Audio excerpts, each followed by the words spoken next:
and refreshing. Room temperature or chilled, a Pure Water would drink. The temperature by Pure Water is 30 degrees Celsius in Kingston, 29 out west in Montego Bay.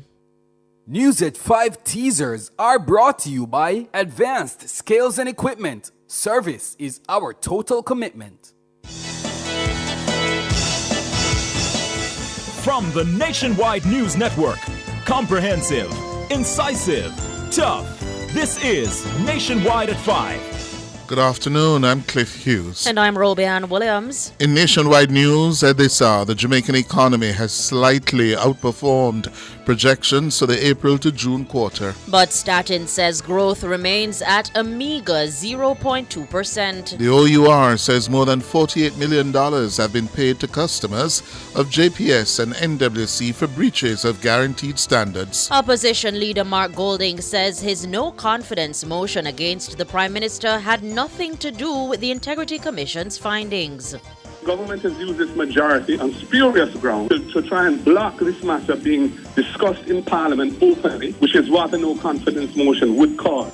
The highly anticipated Integrity Commission Oversight Committee of Parliament meeting scheduled for tomorrow has been postponed. In news from the rest of the world, Anti-Corruption Agency in Haiti has accused 3 members of the country's Transitional Presidential Council of bribery. Israeli forces and Iran-backed Hezbollah fighters are fighting on the ground in southern Lebanon. In headline sports, 2 Jamaicans among 9 international players rewarded with historic Cricket West Indies multi-year retainer contracts. And later on our broadcast, in our cover story at 5:35, the Ministry of Finance has launched its reverse income tax credit initiative, which will see Jamaicans who earn $3 million or less annually receiving a $20,000 cash payment this fiscal year.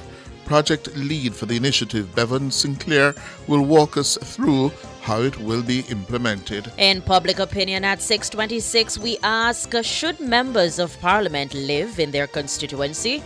Give us your comments by logging on to our Facebook page, Nationwide News Network, and by tweeting us at Nationwide Radio and message us on WhatsApp at 876-285-5693. You can also leave your comments on Instagram at Nationwide90FM. In the nation's business at 6:40, the PSOJ is supporting a proposal to combine the Emancipation and Independence holidays into a consolidated national public holiday with an Emancipendence weekend. We'll get more details from PSOJ President Metri Siaga and Professor Vereen Shepherd. At 7, U.S. Vice Presidential candidates J.D. Vance and Tim Walz went head-to-head in a CBS-moderated debate on Tuesday night. All these and more as we take you home on air on your mobile, Nationwide 90 FM, Nationwide Radio, JM.com, and on the Nationwide app available on Google Play and the App Store. This Wednesday afternoon, Wednesday, October 2, 2024.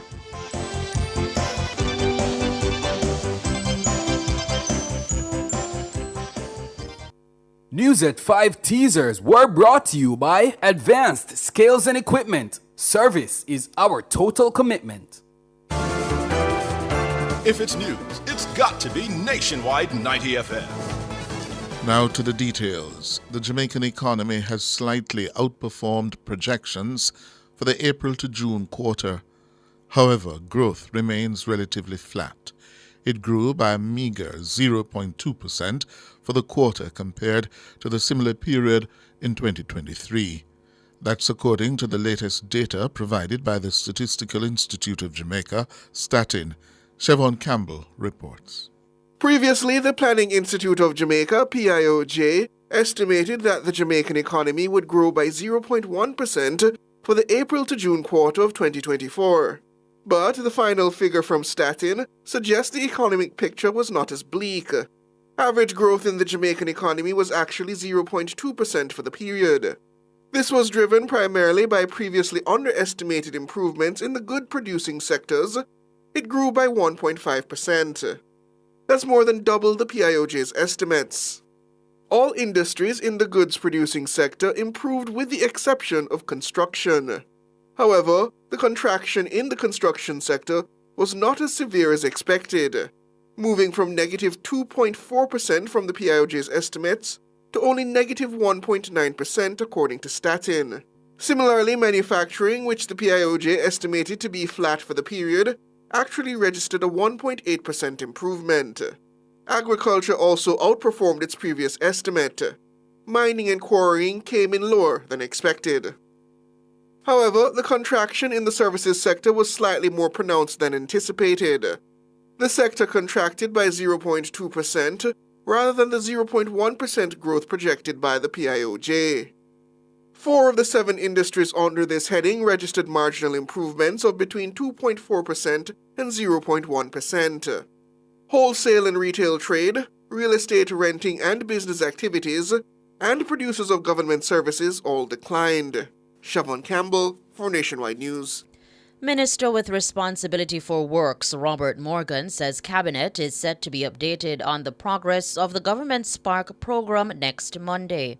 The Spark program is a $45 billion initiative aimed at significantly upgrading Jamaica's infrastructure. It will focus on critical improvements to road networks and water systems. Minister Morgan says the Ministry of Economic Growth and Job Creation and the National Works Agency, NWA, are in the final stages of contract negotiations. He specifies that the negotiations are being conducted through a transparent and competitive international bidding process. These negotiations are focused on finalizing terms that align with the government's policy objectives and budgetary framework. The government has already conducted 2 rounds of negotiations. It is now collaborating closely with stakeholders such as the Ministries of Local Government and Finance and the National Water Commission to finalize the terms of contracts. While the projected start date looms, the Spark program is expected to continue through March 2027. The initial phase will focus on rehabilitating community and parochial roads, while more complex structural upgrades will follow. More than $48 million have been paid out to customers of the country's 2 largest utility providers for breaches of guaranteed standards. That's according to the Office of Utilities Regulations, the OUR. Norige Banton reports. Guaranteed standards refer to the performance measures which guide how utility services are delivered to their customers. According to the OUR, breaches of those measures were largely committed by the Jamaica Public Service Company, JPS, and the National Water Commission, NWC. JPS committed the most breaches, more than 18,200. That's a 16% decrease when compared to the previous period. The OUR says JPS's breaches attracted compensatory payments of over $40 million. According to the regulatory body, the payments were all applied automatically to the accounts of affected customers. On the other hand, NWC committed more than 2,800 breaches. That's a 7% decline compared to the previous period. The OUR says the number of breaches by the water supplier resulted in a potential compensation of $15 million. However, only $8 million of that amount was paid. The OUR says through its direct intervention, more than $1.4 million was secured for utility customers. Of that amount, JPS accounted for 48%. The NWC accounted for 45%. The remaining 7% was recorded by telecommunications provider Flow. Norige Banton for Nationwide News. The government's reverse income tax credit initiative is being done at a cost of $11.4 billion. The program was launched on Wednesday at the Jamaica Pegasus Hotel in New Kingston. It will see Jamaicans who earn $3 million or less per year receiving a $20,000 cash payment. The qualifying tax year is 2023. Speaking at Wednesday's launch, outgoing Finance Minister Dr. Nigel Clarke says the program was introduced to show appreciation to hard-working Jamaicans. I'm happy to be participating in the launch of the reverse income tax credit, for which persons who are working and who are contributing to the Jamaican system through deductions from their pay. When you add up NHT deductions, ed tax deductions, you could even say NIS, even though it is, for the person's benefit in the long run. You're talking about up to 9% that's coming out of their pay every single month. And we're saying to those people, Jamaica cannot exist without you. Jamaica needs you. And we want you to know that Jamaica cares about you. Finance Minister Dr. Nigel Clark. To qualify for the tax credit, self-employed individuals must have filed their annual return of income, taxes and contributions payable for 2023 and paid the required statutory obligations in full by August 31, 2024. For employed persons under the PAYE system, their employer must have filed the employer's annual return for the calendar year 2023 by August 31, 2024. Additionally, domestic workers must have filed their National Insurance Scheme NIS stamp card for the year 2022, and their names must appear in the NIS database by August 31, 2024. All qualified persons must possess a TRN, valid email address, telephone number, and bank account details or remittance agency information. The application period will run from October 2 to December 2, 2024. This must be submitted online through the TAJ's website. Payouts to successful applicants are expected to be made through remittance agencies and local banks before March 31 next year. The highly anticipated Integrity Commission Oversight Committee of Parliament meeting, scheduled for Thursday, has been postponed. The Integrity Commissioners have agreed to appear before lawmakers to address questions surrounding the anti-corruption body's investigation into Prime Minister Holness's statutory declarations. But it's understood that members of the committee had scheduling conflicts, which has resulted in the meeting being pushed back until next week. The meeting was expected to be the first to feature the Integrity Commissioners, who to date have been absent from the Parliamentary Committee.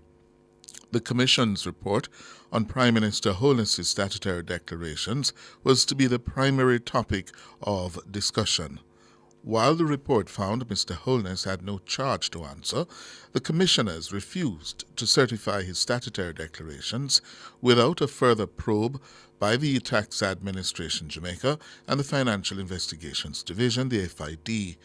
Mr. Holness has gone to the Supreme Court to seek judicial review of the actions, non-actions, and comments made by the Commission and two of its directors, Craig Beresford and Kevon Stevenson.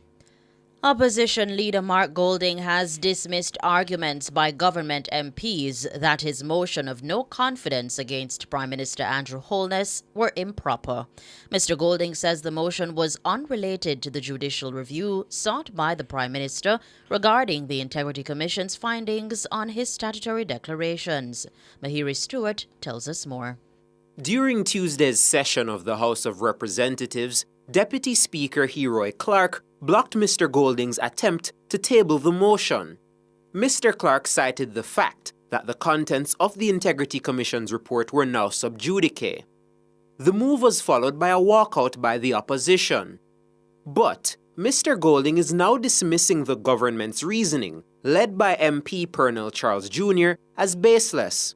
In an interview with Nationwide News' George Davis, the opposition leader says his motion had nothing to do with the Integrity Commission's findings. My motion wasn't going into the substance of that report. My motion was calling on the Parliament to censure the Prime Minister and to express no confidence in his government because of the fact that the Prime Minister failed to disclose that he had been under investigation for a year, over a year, by the Integrity Commission, which was in breach of the Code of Conduct that had been approved by Cabinet for members of Cabinet back in 2002. And that non-disclosure on his part would have undermined, in our view, the confidence and trust of the public in his leadership. And that is why we brought the no confidence motion. Mr. Golding argued that the Prime Minister's failure to disclose that he was under investigation constitutes a breach of the 2002 Ministerial Code of Conduct, a situation to which sub judice rules simply don't apply. I am saying that the Prime Minister failed to disclose to Jamaica for over a year that he was under investigation for illicit enrichment. He knew it and he didn't disclose it. And that was a breach of his own cabinet code of conduct passed, which has been in existence for over 2 decades. But opposition and that needed... is subject to, in my opinion, a valid basis for seeking... But opposition needed... All that has happened today is that the government has used this majority on spurious grounds to try and block this matter being discussed in Parliament openly, which is what a no-confidence motion would cause. In a system modelled on the Westminster tradition, Mr. Golding pointed out that no-confidence motions are of the highest priority, thus superseding standard parliamentary procedures for tabling. No-confidence motions, furthermore, are recognized by the Constitution as having high constitutional importance. They are fundamental to the rule of law in the country and our democracy. Section 64, subsection 5, says that if a motion of no confidence is passed by the House, the Governor-General shall dissolve Parliament so that elections can be called. So it's a one exception to the Prime Minister's right to call an election is where no confidence. Given its central constitutional importance, for an attempt to be made to block it on dubious grounds of sub judice, which are really not even applicable to the substance of the motion, was an abuse of the majority's power in Parliament today. Mahiri Stewart for Nationwide News. You're listening to Nationwide News at 5. More news after these.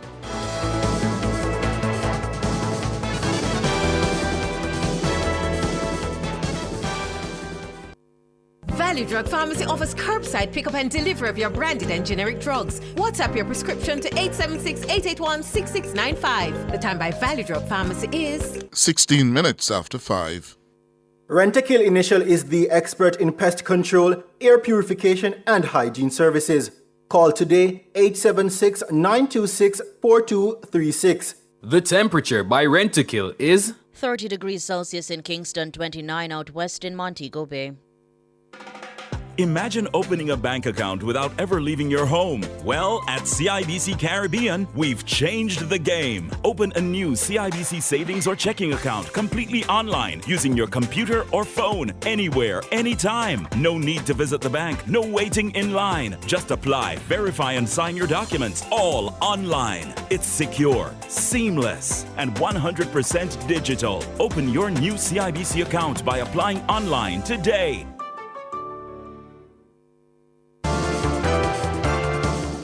Continuing the news, Isaac Buchanan is the People's National Party's new caretaker for East Portland. The party confirmed his appointment on Tuesday. He replaces Colin Bell, who resigned in early September. Bell stated that he stepped aside to give the PNP a better chance of taking East Portland back from the JLP. The party is now banking on Buchanan to break up the VAR's husband and wife control of the parish. In a statement, the PNP says East Portland residents have expressed widespread support for Buchanan's candidacy, and he is prepared to represent the interests of the constituents with commitment and focus. The PNP says he has a deep understanding of their needs and is ready to champion their future. Meanwhile, the JLP says the PNP has no moral authority to speak on crime, corruption, and ethics. The party's statement was reacting to the PNP's confirmation of Isaac Buchanan as its caretaker for East Portland. The JLP says the PNP's elevation of a two-time drug convict and confessed cocaine smuggler as one of its candidates is evidence that the party has no moral authority to speak on matters concerning corruption, crime, or ethics. The JLP says, while it believes in possible rehabilitation and redemption, Mr. Buchanan's recent crude, misogynistic, and lewd remarks directed at a senior female public servant and his description of some Jamaicans as ugly and resembling monkeys confirm his penchant for unbecoming conduct is not a thing of the past. The JLP adds that the decision by the Mark Golding-led PNP, which professes to have an integrity committee that vets candidates to confirm and endorse Buchanan, reinforces the fact that the PNP cannot be trusted with governing the country. World in a Minute is brought to you by ABC Electrical Sales. We make things as easy as ABC. Hose assembly and supply, equipping Jamaica for success.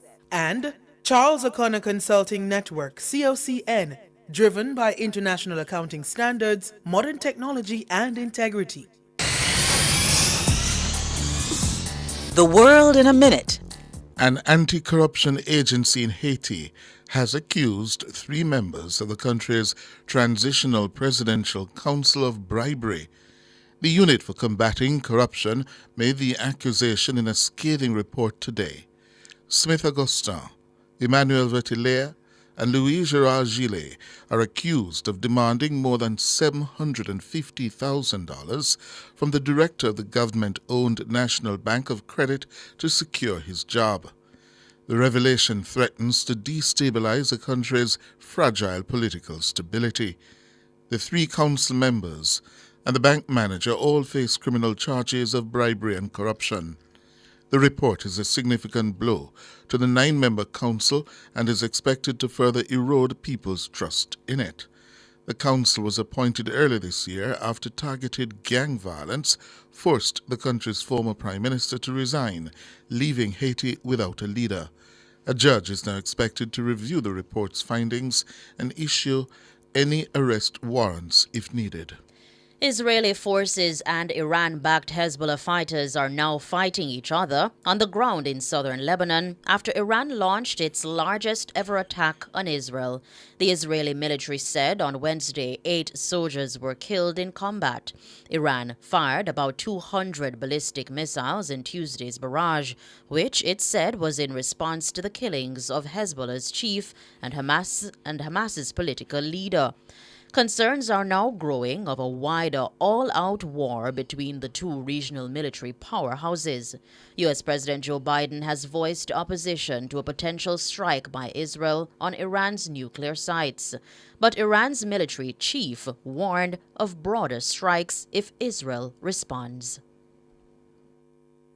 World in a Minute was brought to you by ABC Electrical Sales. We make things as easy as ABC. Hose assembly and supply, equipping Jamaica for success. And Charles O'Connor Consulting Network, COCN, driven by international accounting standards, modern technology, and integrity.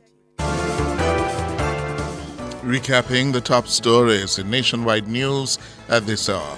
The Jamaican economy has slightly outperformed projections for the April to June quarter. But Staten says growth remains at a meager 0.2%. The OUR says more than $48 million have been paid to customers of JPS and NWC for breaches of guaranteed standards. Opposition leader Mark Golding says his no-confidence motion against the Prime Minister had nothing to do with the Integrity Commission's findings. The highly anticipated Integrity Commission Oversight Committee of Parliament meeting, scheduled for tomorrow, has been postponed. I'm Cliff Hughes. And I'm Robianne Williams. You can find the news on our website at nationwideradiojm.com and on the Nationwide app available on Google Play and the App Store. News next, the headlines at 6.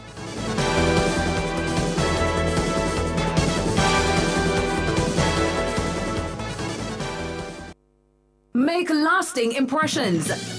Register now for the Make Your Mark Business and Personal Etiquette Conference set for October 30 at the Jamaica Pegasus. Sponsored by Caledonia Outdoor Advertising, Monographic Printers, JPS, Nationwide News Network, Supply County, Jamaica Broilers Group, From Thought to Finish, Intelligent Multimedia Limited, Visual Tech Solutions, the Jamaica Observer, and Main Event Group. Come make your mark and attend the Business and Personal Etiquette Conference October 30. Call 876-978-6001 or visit www.makeyourmarkgroup.com now to register. This is a public service announcement from the Ministry of Health and Wellness. The Ministry of Health and Wellness wishes to advise awardees of the Dr. Barrington Waint Memorial Scholarship Program that the deadline to complete their bonding agreement has been extended to Friday, October 18, 2024. Awardees who face challenges with meeting the requirements of their bonding agreement are encouraged to call the Ministry of Finance and the Public Service at 876-922-8600 or visit the office at 30 National Hero Circle, Kingston 4. They can also send an email to collet.mccausland@mof.gov.jm.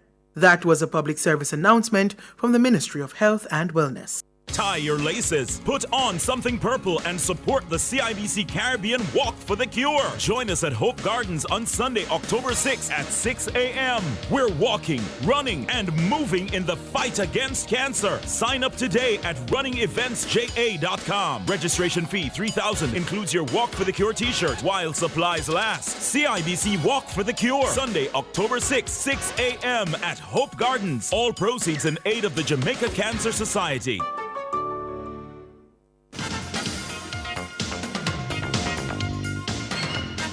Hello, good afternoon, and welcome to Sports here on Nationwide 90 FM.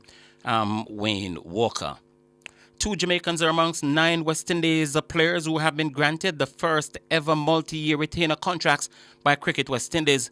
Brandon King and Stephanie Taylor both inked 2-year deals with the regional board on the back of a new 4-year Memorandum of Understanding MOU signed in January between Cricket West Indies and the West Indies Players Association WIPA. The contracts are in line with their performances during the 2023-24 evaluation period. The multi-year contract period runs from October 1, 2024 to September 30, 2026. 15 men and 15 women were handed retainer contracts.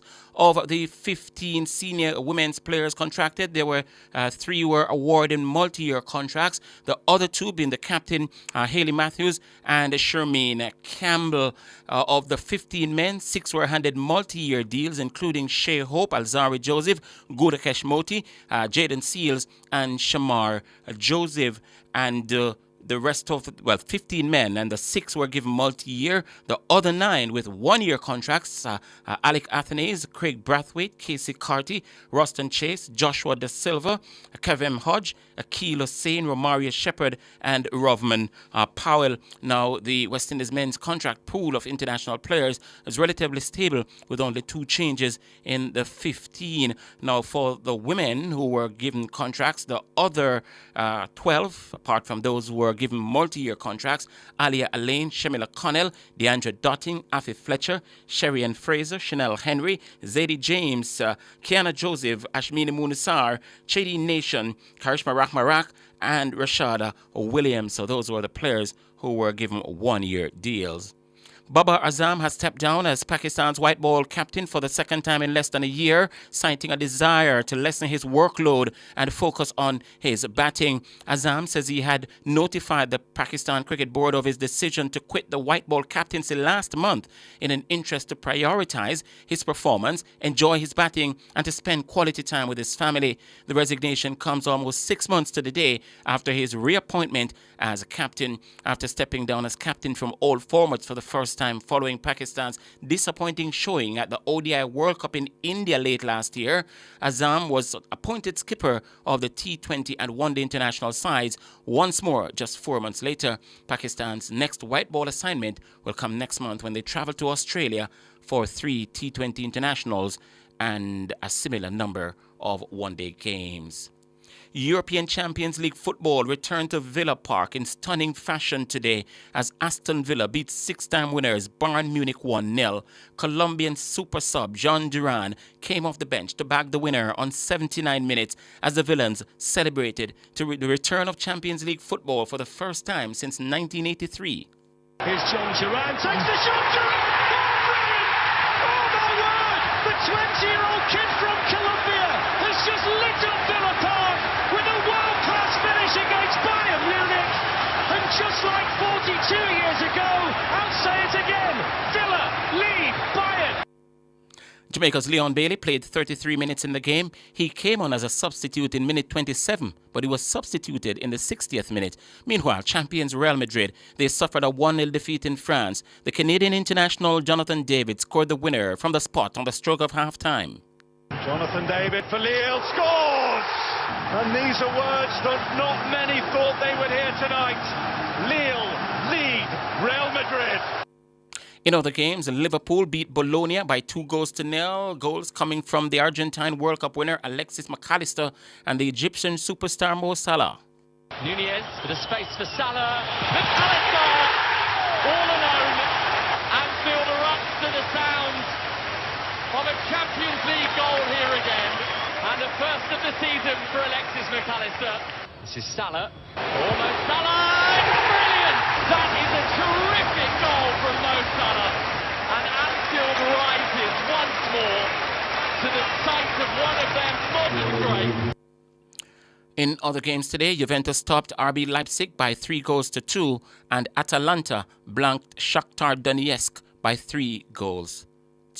Finally, in sports at this time, the 2025 Wonder Diamond League will see the world's biggest stars compete across 4 different continents at 14 of the sport's most prestigious one-day meetings, with the most successful qualifying for the 2-day Wonder Diamond League final in Zurich. The road to the final will begin in Xiamen on April 26 and remain in China for the second meeting of the season in Shanghai, Zhuhai on May 3. The series will then head to Doha and Rabat before the first European meeting of the year in Rome on June 6, following stops in Oslo, Stockholm and Paris. The series will then hit Eugene, Monaco and London in July before entering the home straight in August. After meetings in Silesia, Lausanne and Brussels, the Wonder Diamond League final will return to Zurich for the first time since 2022 on August 27 and 28.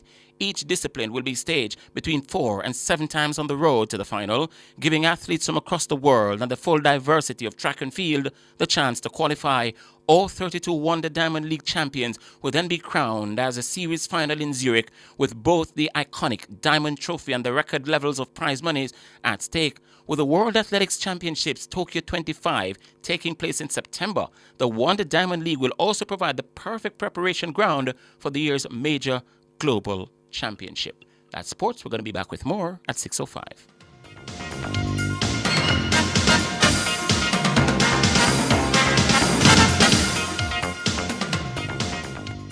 Since 2016, 156,000 more Jamaicans are working. This is more than any other time in our history. Your government is caring for you.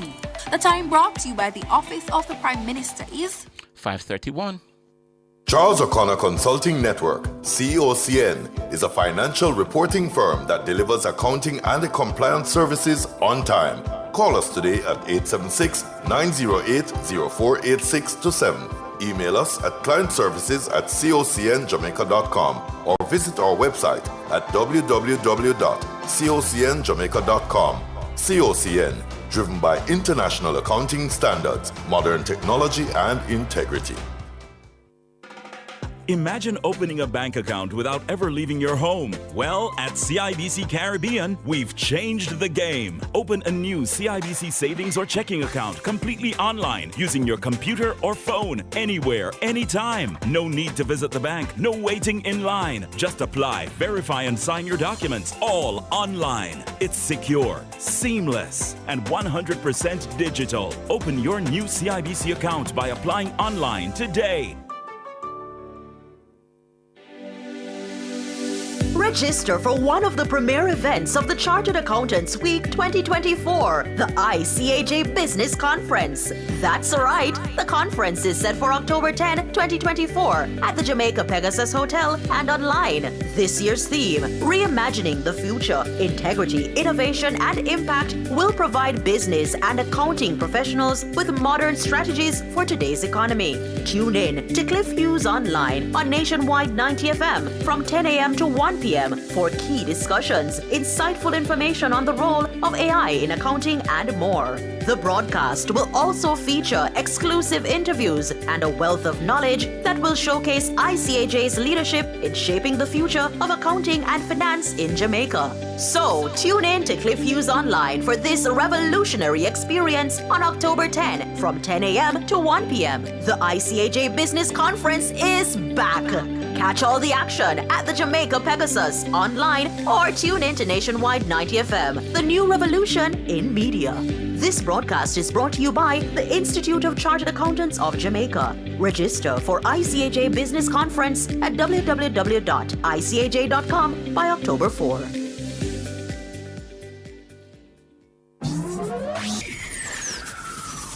Taboo topics. Bulletins after dark. Riveting discussions. Celebrity news and interviews. Topics that are shunned by society. And everything else in between. Boyatings After Dark with Kareem Boyatings each and every Wednesday, 8 to 11 p.m. Boyatings After Dark. No topic is too taboo or hard to discuss.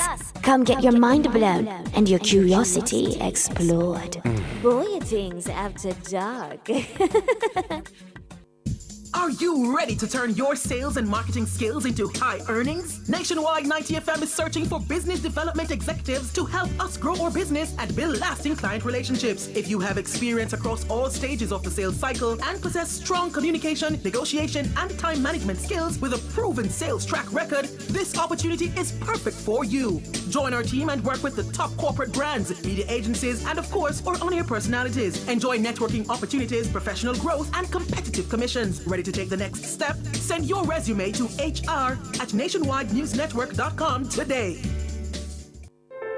As we grow older, there are many challenges that we have to confront, but these years can represent the best in our lives.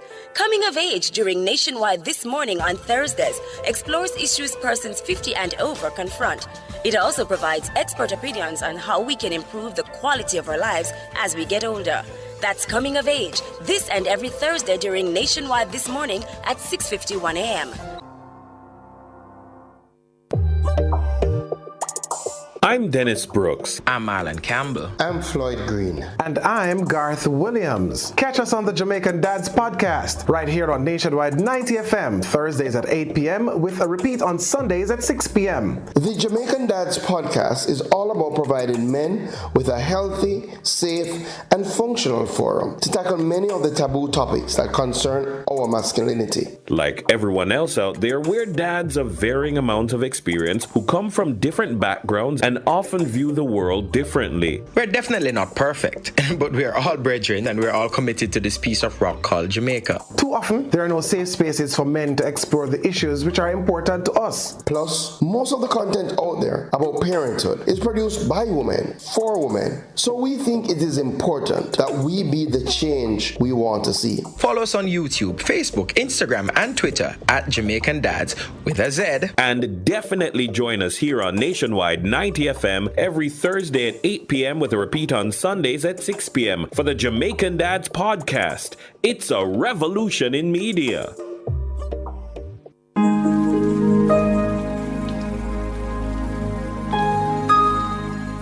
Hi there. Here's some good news for these trying times. Quote, "By God's word, I can see where I'm going. They throw a beam of light on my dark path." Unquote. Psalm 119, verse 105. Listen for God's Word weekdays at 5:45 a.m. and 12:55 p.m. through Oasis. Stop by for a refreshing drink and share a God perspective for the day. Oasis. Weekdays 5:45 a.m. and 12:55 p.m. right here on Nationwide, a revolution in media. The rebroadcast of the Oasis can be heard weekdays at 5:45 a.m. Cover Story is brought to you by Hyundai. Modern, premium, affordable vehicles.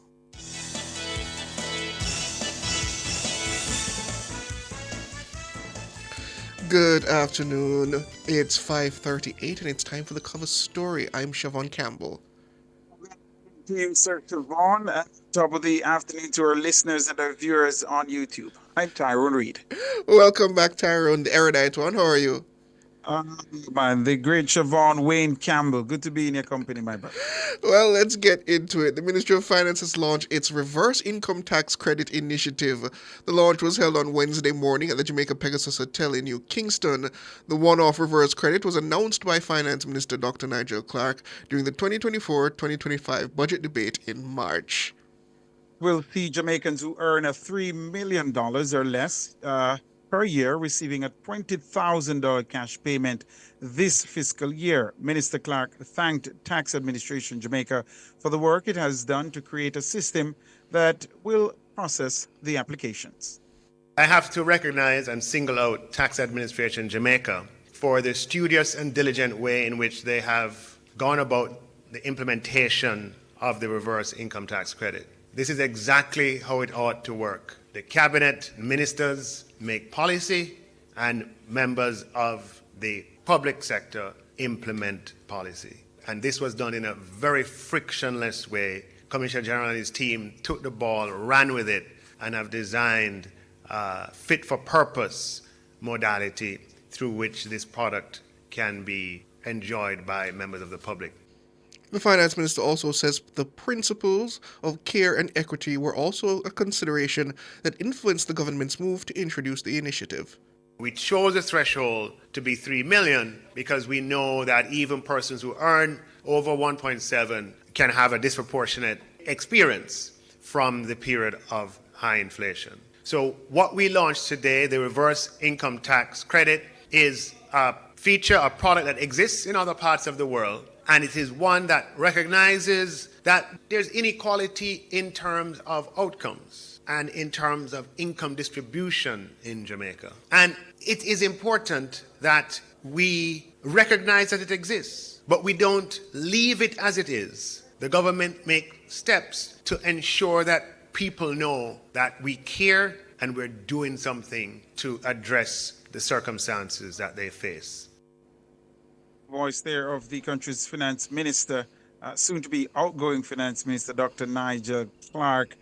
We're now being joined by the reverse income tax credit project lead, Bevan Sinclair, who's also the chief technical and tax dispute resolution advisor at Tax Administration Jamaica, TAJ. Top of the afternoon to you, Mr. Sinclair. Welcome to Nationwide at 5. Thank you very much, and good afternoon to your listeners. Good afternoon, Mr. Sinclair. The first question, though, this reverse income tax credit project, as I understand it, the application process is now open on TAJ's website. Yes.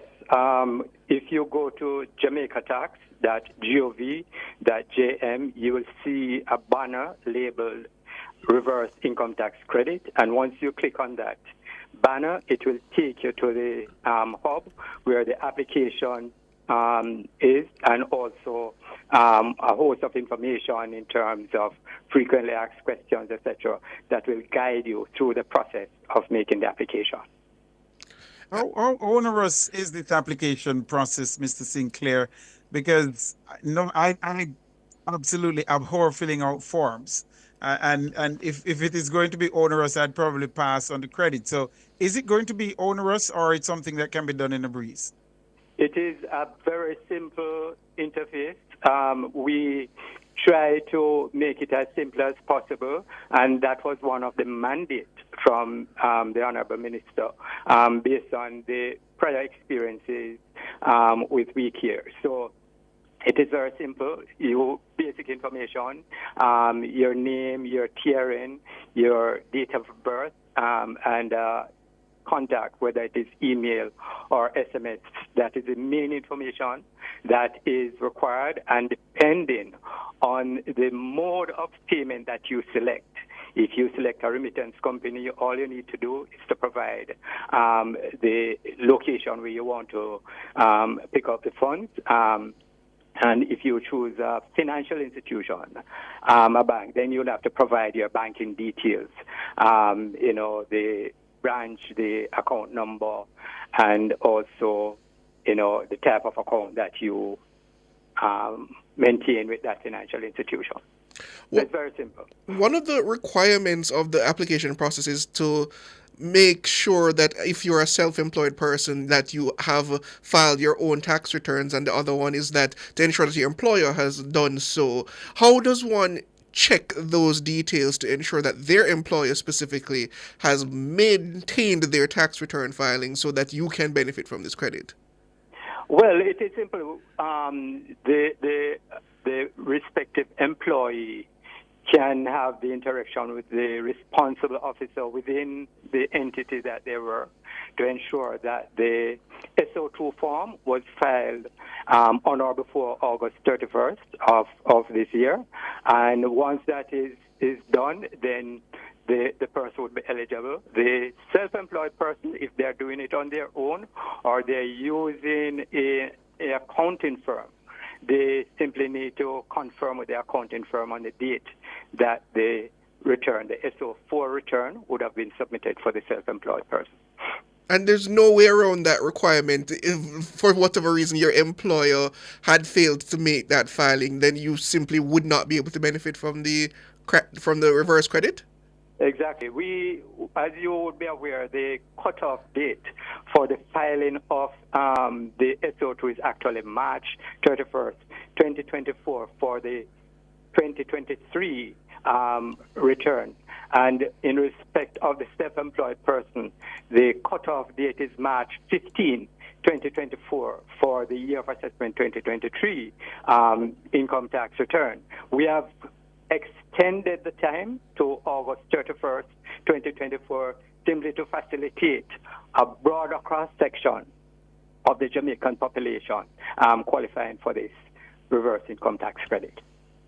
We're up on the break, Mr. Sinclair. If you could stay with us until right after these messages.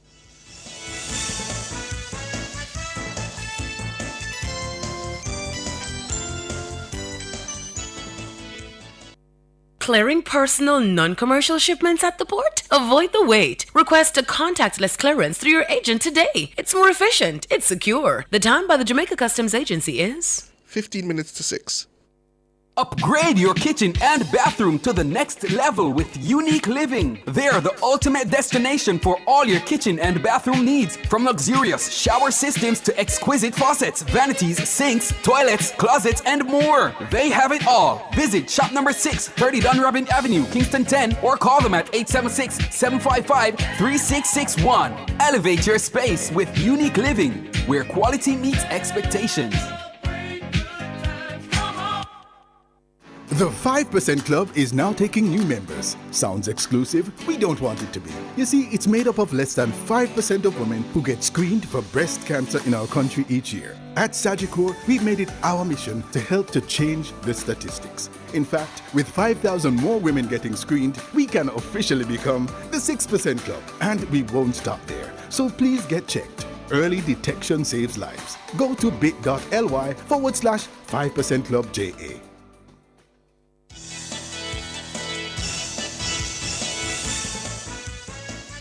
Welcome back, listeners and viewers, as we talk about this implementation of the Reverse Income Tax Credit Initiative, which came online just this morning, presented by Dr. Nigel Clark at the Jamaica Pegasus Hotel in New Kingston. For those unaware, it's a $20,000 grant to anyone who earns below, I believe it's the $3 million threshold, and has filed their taxes over the compliant period that would be end of August 31. And if you're a self-employed person, you have to do your own filings, or if you are a domestic worker, you have to present your NIS card. I have with us Bevon Sinclair. He's the project lead for the Income Tax Credit Initiative, and he's the Chief Technical and Tax Dispute Resolution Advisor for Tax Administration Jamaica. One question, Mr. Sinclair. I understand the application period closes this December, correct? Yes, the 2nd of December for first-time applicants. However, if persons, for whatever reason, has made an application and the application has been rejected or the application has failed, we will have an additional time up to December 31st for those persons to reapply. But for first applicants, the window closes on December 2nd, 2024. What are some of the reasons or grounds upon which an application can be declined? Right. So, for example, if your banking details might not match, every applicant must provide banking details if that is their preferred mode of payment. We have to do a validation with the financial institution in respect of the information that is provided in order to determine whether or not the account is valid. So if, for example, there are errors of transposition in terms of you filling out the form, then we will send a message to you after the validation to process to ensure that you check with your financial institution to ensure that your banking information is correct. And after that, you can reapply. So, and to be clear, you have to be tax compliant up to August 31st, is what you're saying? No. The returns for year of assessment 2023, so you have to be compliant for year of assessment 2023. Right. That return would have been due by the 15th of March for self-employed persons. We have given an extended time of up to August 31st for you to file and pay for self-employed persons. And in relation to employed persons, the employer only have an obligation to file the 2023 return by August 31st in order for the employees to qualify. I think go ahead, Tyrone. Sorry. Yeah. I was going to ask. December 2nd is the cutoff time frame. If you have to apply before December 2nd, when will disbursements start to be made? The disbursements will start as early as October. We are projecting that within a month of the application that the payment will be made. We have the Auditor General that is going to be a part of the process of ensuring that the persons who are eligible are consistent with the terms and conditions of the reverse income tax credit. And as soon as the Auditor General provides that type of assurance, then we will proceed with the payment to the respective beneficiaries. So the sooner you apply, essentially the sooner you can get the payment. Yes, and we know the festive season is coming around, so we encourage persons to apply early. And as we have indicated, we expect a turnaround time within a month for the payments to be made to the eligible beneficiaries. And speaking of the Auditor General, are there any methods of fraud prevention in place to essentially to block somebody from posing as somebody else in order to benefit fraudulently from the scheme? Yes, our platform would have been designed with those security concerns, and so the validation checks that we do online is to facilitate that. We ask for some form of identification, we ask for your TRN, and we ask for an SMS or email that will be validated. So once those information is provided, then we should be able to eliminate a lot of the fraudulent activities. What we also want to assure the potential applicants is that we will not be sending, whether via SMS or email, any clickable link for this. So if you receive any SMS or email asking you to click on a link, please note that that will not be coming from TAJ. We encourage persons to type in the website address, which is jamaicatax.gov.jm, and it will take you right to the portal. If you add a backslash to that and add RITC, it takes you straight to the application hub. So once you have that information, you should be able to get to the website without any links being sent to you for you to click on, because we don't send clickable links. If you have challenges, we have our customer support line, which is 888-TAXBACK or 888-829-2225 for you to call to get customer support. You can also email us at taxback@taj.gov.jm for us to provide any assistance that you may require. And I see two questions on YouTube that I think are valid. I think one is easier answerable than the other one.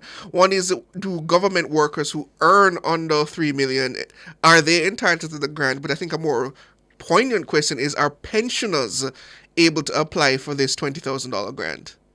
And the answer to both questions is yes. Employed persons within the government sector, once they meet the requirements of earning under $3 million as their total taxable pay or statutory income, then you are eligible to apply. And one of the reasons why we had extended the deadline for the SO2 returns to come in is to facilitate more government agencies to file their returns in order to facilitate their employees. So both pensioners and also employed persons within the public sector can benefit. You just need to go on the website and make your application. And just to be clear, the one-off reverse credit, yes, is how it's being described. This is a one and done. There won't be a reprisal next year? Well, I'll leave the minister to make that decision, but as it was announced in the budget presentation, is a one-off event. We are expecting that the probable payout will be in excess of $11 billion. And so, you have to have sufficient fiscal space to make this an annual event. So at this point in time, it is a one-off event until the fiscal space provides in the future. So and if you do apply, you do stand a chance, basically. Sorry, Siobhan. If you do apply, you won't get this credit. Exactly. And as we have said, we have made the interface as simple as possible. There's no username or password that you have to put in or memorize in order to get in. Once you go in, the application portal is open. You plug in your information, and you'll get validation on your SMS, on your phone or email as to whether or not your application is successful. And let's go back to the pensioners and our more elderly citizens. These people are often infirm and they rely on others to do much of their business for them. Is the platform and the process of collection flexible enough that those individuals who rely on others to carry out their day-to-day activities would be able to, say, pick up the grant on their behalf? Certainly. That would have to be an arrangement between the pensioner and the financial institution or the remittance company. Generally, a letter of authorization with the requisite copy of an ID may be required in order to facilitate those transactions. But certainly, we also have within TAJ a system where our tax officers may go to clients where they're having difficulties. And as I've indicated, we have the tax customer support lines that persons can call if they need that type of assistance. So if you're not too savvy online, you can call in. Yes, and we also have the situation where persons can go into any of the 28 tax offices that we have island-wide and ask for assistance. In some tax offices, we also will be setting up kiosks that they can use to the extent that they might not have access to the internet at home, or they might not have access to a mobile device or laptop in order to make the application. We will facilitate in our offices. And the cash, though, has to be sent to an account. Nobody will be receiving cash in hand? No, and the system is automated. All the system, from the application to the payout, is an automated process. So there's no manual intervention in it. And so the financial institutions and the remittance company are the only options available for persons to make the collection. I see a question from Juliet Sanchez on YouTube asking, can she access the site from overseas because she needs to apply for her mother? Is that possible? Yes, the site would be available from anywhere in the world. So you hear that, Juliet? You can apply from overseas for your mother. And I see another question asking when they can start to apply. And the answer to that, Devon Taylor, is right away. The link is on the TAJ's website, and the application process, as I understand it, requires your TRN specifically as part of the application process, although there are some pre-requirements, correct? Yes. So there you have it, listeners, viewers. The application process is open. Go to the TAJ's website. Do not miss out on your $20,000 grant if you earn below the $3 million threshold. And thank you, Sir Bevan Sinclair. He is the project lead for the Reverse Income Tax Credit Initiative and the Chief Technical and Tax Dispute Resolution Advisor at Tax Administration Jamaica. Thank you for joining us, sir. Thank you, Siobhan and Tyrone, for having me. Have a good one. The headlines are next at 6.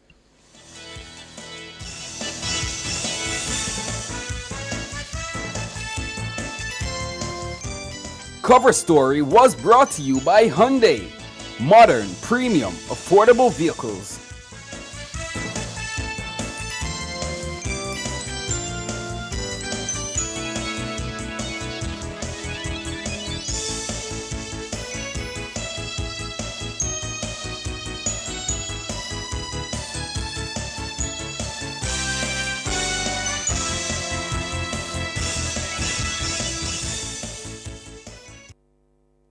The time brought to you by Guardian Life. Live secure, live easy is 6 o'clock.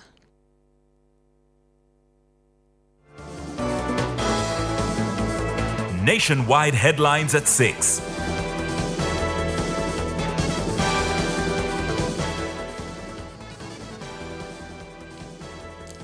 Good evening with the headlines at 6. I'm Shalois Michael. The Jamaican economy has slightly outperformed projections for the April to June quarter. That's according to the latest data provided by the Statistical Institute of Jamaica, Statin. However, growth remains relatively flat. It grew by a meager 0.2% for the quarter compared to the similar period for 2023. More than $48 billion have been paid out to customers of the country's two largest utility providers for breaches in guaranteed standards. That's according to the Office of Utilities Regulation OUR. Norgay Banton reports. Guaranteed standards refer to the performance measures which guide how utility services are delivered to their customers. According to the OUR, breaches of those measures were largely committed by the Jamaica Public Service Company, JPS, and the National Water Commission, NWC. JPS committed the most breaches, more than 18,200. That's a 16% decrease when compared to the previous period. The OUR says JPS's breaches attracted compensatory payments of over $40 million. According to the regulatory body, the payments were all applied automatically to the accounts of affected customers. On the other hand, NWC committed more than 2,800 breaches. That's a 7% decline compared to the previous period. The OUR says the number of breaches by the water supplier resulted in a potential compensation of $15 million. However, only $8 million of that amount was paid. The OUR says through its direct intervention, more than $1.4 million was secured for utility customers. Of that amount, JPS accounted for 48%. The NWC accounted for 45%. The remaining 7% was recorded by telecommunications provider Flow. Norgay Banton for Nationwide News. Opposition leader Mark Golding has dismissed arguments by government MPs that his motion of no confidence against Prime Minister Andrew Holness was improper. Mr. Golding says the motion was unrelated to the judicial review sought by the Prime Minister regarding the Integrity Commission's findings on his statutory declarations. My motion wasn't going into the substance of that report. My motion was calling on the Parliament to censure the Prime Minister and to express no confidence in his government because of the fact that the Prime Minister failed to disclose that he had been under investigation for a year, over a year, by the Integrity Commission, which was in breach of the Code of Conduct that had been approved by Cabinet for members of Cabinet back in 2002. And that non-disclosure on his part would have undermined, in our view, the confidence and trust of the public in his leadership. And that is why we brought the no confidence motion. Mr. Golding argued that the Prime Minister's failure to disclose that he was under investigation constitutes a breach of the 2002 Ministerial Code of Conduct, a situation to which sub judice rules simply don't apply. I am saying that the Prime Minister failed to disclose to Jamaica for over a year that he was under investigation for illicit enrichment. He knew it and he didn't disclose it. And that was a breach of his own Cabinet Code of Conduct passed, which has been in existence for over 2 decades. But opposition and that leader... is subject to, in my opinion, a valid basis for seeking... But opposition leader... All that has happened today is that the government has used its majority on spurious grounds to try and block this matter being discussed in Parliament openly, which is what a no-confidence motion would cause. Mark Golding, opposition leader. Meanwhile, political commentator Sandra Roden says the parliamentary walkouts serve no practical purpose. He was reacting to the decision by opposition members of Parliament to leave Tuesday's sitting prematurely after the no-confidence motion was thwarted. According to Roden, parliamentarians must abide by the standing orders they established, regardless of their objection. I disagree with the idea of just using the walkout and some of the things that we have been using walkouts for. Now, I just want us to zero in on the fact that what was in the statement by Mark Golding, I can't accept that, it does not affect what's before the court, because it does. Section 35 says, in content of speeches, Part 2, reference shall not be made to any matter on which a judicial decision is pending. If we're going to have a parliament that cannot abide by its mere standing orders, then what's the sense of politics? Mark Golding was a justice minister. I'm pretty sure they're aware of how the standing orders work. Sandra Roden, political commentator. Meanwhile, fellow political commentator Helene Davis-White says while the Deputy House Speaker's decision was justified, the walkout was somewhat effective in getting the PNP's point across. I would not call the actions of the Deputy Speaker necessarily an abuse of power, because he would have been operating within the context of what he considered to be right and fair. But the walkout, I think, is a tool that's used right across the world in Parliament, because you want to bring attention to the particular issue that you're raising. And as happened in this particular case, the opposition was able to say in detail, having walked out, what exactly it is that they were attempting to do. Helene Davis-White, political commentator. Election Observer Organization Citizens Action for Free and Fair Elections, CAFE, says the Electoral Commission of Jamaica is to be congratulated for its management of the Northeast St. Ann by-election on Monday.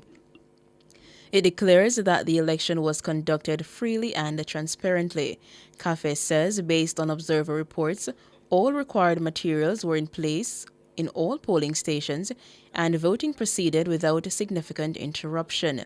The group says it looks forward to the prompt calling and holding of by-elections in other parliamentary constituencies and the parish council divisions where vacancies exist.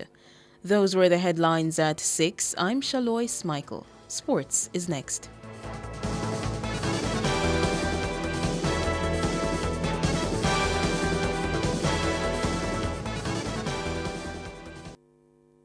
Drive Hyundai. Hyundai vehicles beyond your dreams with an exclusive 4.99% interest rate. Yes! Shop Hyundai vehicles and get a super low 4.99% interest rate on your car loan. Plus 2 years free service, 1 year insurance, and 5 years warranty. Offer valid on all 2024 Hyundai vehicles. Drive your Hyundai with the lowest interest, 4.99%. Conditions apply. My Mega Mart. much to do in one location, make Megamart your one-stop shop. Pick up your groceries and houseware needs, grab a bite and pay some bills. Fill your prescriptions and see the beauty products in our pharmacy. All in one amazing location. My Megamart, the best value by far.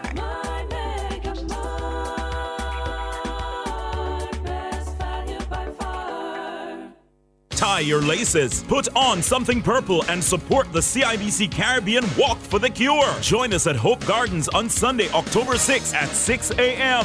We're walking, running, and moving in the fight against cancer. Sign up today at runningeventsja.com. Registration fee $3,000 includes your Walk for the Cure t-shirt while supplies last. CIBC Walk for the Cure, Sunday, October 6th, 6 a.m. at Hope Gardens. All proceeds in aid of the Jamaica Cancer Society.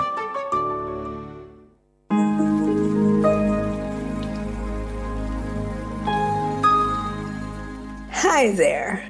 Here's some good news for these trying times. Quote, by God's word, I can see where I'm going. They throw a beam of light on my dark path. Unquote. Psalm 119, verse 105. Listen for God's word weekdays at 5:45 a.m. and 12:55 p.m. through Oasis. Stop by for a refreshing drink and share a God perspective for the day. Oasis, weekdays 5:45 a.m. and 12:55 p.m. right here on Nationwide, a revolution in media. The rebroadcast of the Oasis can be heard weekdays at 5:45 a.m.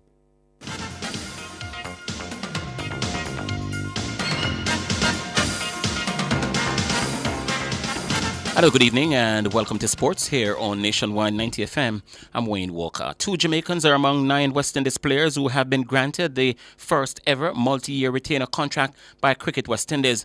Brandon King and Stephanie Taylor both inked 2-year deals with the regional board on the back of a new 4-year Memorandum of Understanding MOU signed in January between Cricket West Indies and the West Indies Players Association WIPA. The contracts are in line with their performances during the 2023-24 evaluation period. The multi-year contract period runs from October 1, 2024 to September 30, 2026. 15 men and 15 women were handed retainer contracts. Of the 15 senior women's players contracted, 3 were awarded multi-year contracts, the other 2 being Captain Hayley Matthews and Shermaine Campbell. Of the 15 men, 6 were handed multi-year deals, including Ashay Hope, Alzare Joseph, Gudakesh Moti, Jaden Seals, and Shamar Joseph. The West Indies men's contract pool of international players is relatively stable with only 2 changes in the 15-member group. The 2024 Women's T20 World Cup starting tomorrow in the UAE will be the first ICC event to feature the Smart Replay system. The technology was previously used in the 100 and IPL 2024. The coverage will feature a minimum of 28 cameras at every game and will be complemented by a variety of analytical and visual enhancements. Alric Swaby takes a closer look. Under the Smart Replay system, the TV umpire will receive inputs directly from the Hawk-Eye operators, who will be sitting in the same room as the umpire, and provide her with images captured by Hawk-Eye's 8 high-speed cameras across the ground. The TV broadcast director, who used to be a conduit between the third umpire and the Hawk-Eye operators until now, will no longer be involved under this system. This allows the TV umpire to refer to more visuals than she previously had access to, including split-screen images. In case of a stumping referral under the Smart Replay system, the TV umpire can ask the Hawk-Eye operators for split-screen visuals. In case there is a visible gap when the ball passed bat, the TV umpire will not ask for the ultra edge and instead directly proceed to check the side-on replay for the stumping. If the TV umpire doesn't see a clear gap between bat and ball, only then will she refer to ultra edge. For stumpings, the new system will show the TV umpire tri-vision, essentially footage from side-on cameras as well as from front-on in a single frame. The front-on-camera angle is important because it gives an accurate picture of bails being removed. Previously, the broadcaster would show the side-on angle from each side along with footage from StumpCam. But StumpCam records the action at a low speed of approximately 50 frames per second, as opposed to the Hawkeye cameras, which record approximately 300 frames per second, meaning there will now be more accurate footage for the umpire to base their decisions on. Like it was at the T20 World Cup last year, the tournament will also have an all-female panel of umpires and match officials. Alric Swaby reporting for Nationwide Sports. Thank you very much, Alric. And just to give you an update on a Caribbean Premier League game, CPL game, on at the minute in Guyana at Providence to be exact. Well, the teams that finished in the top two at the end of the preliminary round, the Guyana Amazon Warriors, who are the defending champions, they're at the minute playing the St. Lucia Kings, yeah? And this is the second eliminator. The winner tonight will go directly to the final this weekend. The loser will take on the Barbados Royals, who won the first eliminator last night under the Duckworth-Lewis method at the same Providence. So the latest score in this one, the St. Lucia Kings, they choose to bat. They are 46 without loss after 4 overs. 46 without loss after 4 overs. And I remind you, this is a second eliminator, with the winner tonight going directly to the final and the losers going on to face the winner of last night's first eliminator between the Barbados Royals and the Trinbago Knight Riders. Football now, former champions Jamaica College, they clobbered Pembroke Hall High School by 18 goals to nil in the Issa Digicel Manning Cup football competition. Nashardo Gibbs scored 4 times for the Dark Blues. In other games, Stats defeated Vauxhall 1-0. Calabar had a similar victory over Haile Selassie, and St. George's College, they stopped Papine by 5 goals to nil. European Champions League football returned to Villa Park in stunning fashion today as Aston Villa beat 6-time winners Bayern Munich by a goal to nil.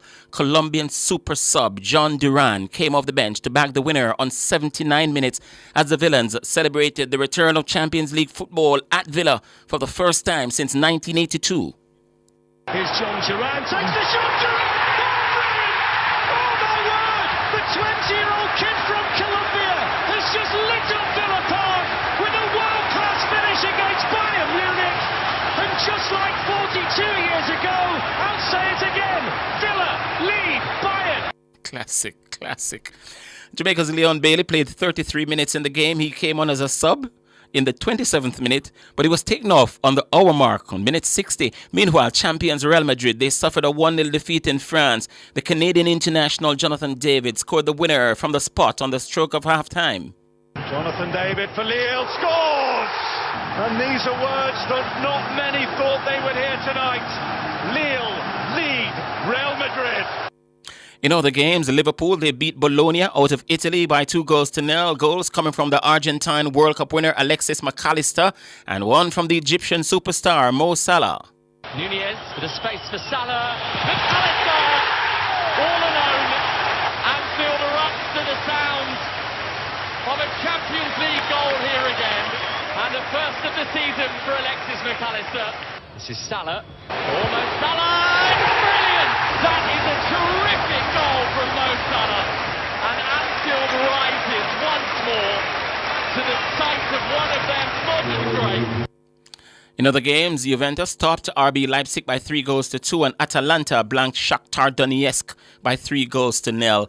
Atletico Madrid has been sanctioned with a partial stadium closure and fine after crowd trouble in Sunday's derby game against local rivals Real Madrid. The La Liga match was halted for about 20 minutes in the second half after Real goalkeeper Thibaut Courtois complained to officials that home fans behind his goal were throwing objects onto the field.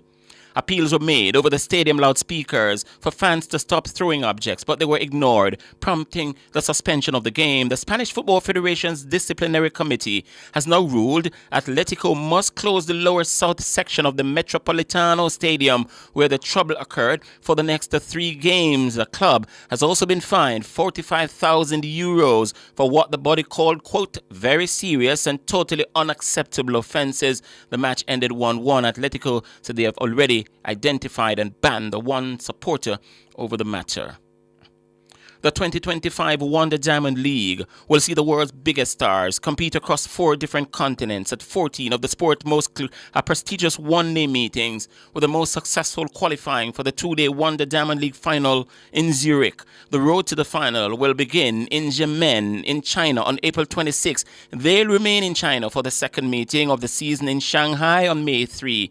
The series will then head to Doha and Rabat before the first European meeting of the year in Rome on June 6. Following stops in Oslo, Stockholm and Paris, the series will then hit Eugene, Monaco and London in July after entering the home straight in August. After meeting in Silesia, Lausanne and Brussels, the Wonder Diamond League final will return to Zurich for the first time since 2022, August 27 and the 28th. Each discipline will be staged between 4 and 7 times on the road to the final, giving athletes from across the world and the full diversity of track and field the chance to qualify.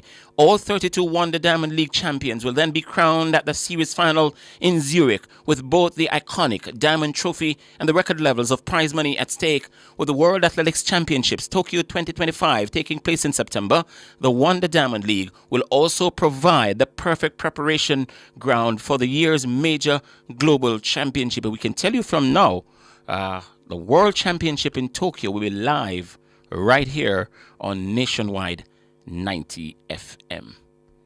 At Sports.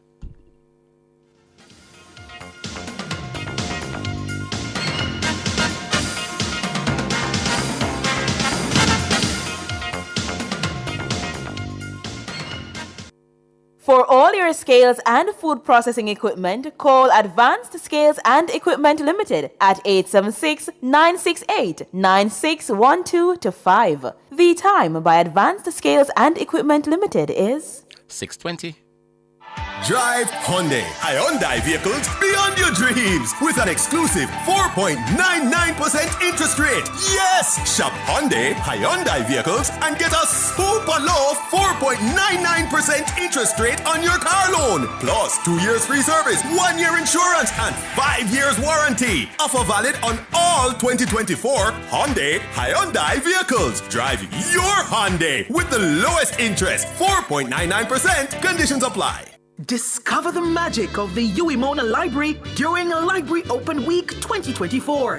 Help celebrate with faculty members and students during this signature event, Celebration of Books, which will showcase scholarships coming out of the Uwimona campus. Discover cutting-edge digital tools that will enhance your professional development skills through their e-resource fair. Come on out, connect, unlock new opportunities, and dive into the world of knowledge. Discover, learn, succeed. October 13 to 17, 2024 at the Uwimona Library.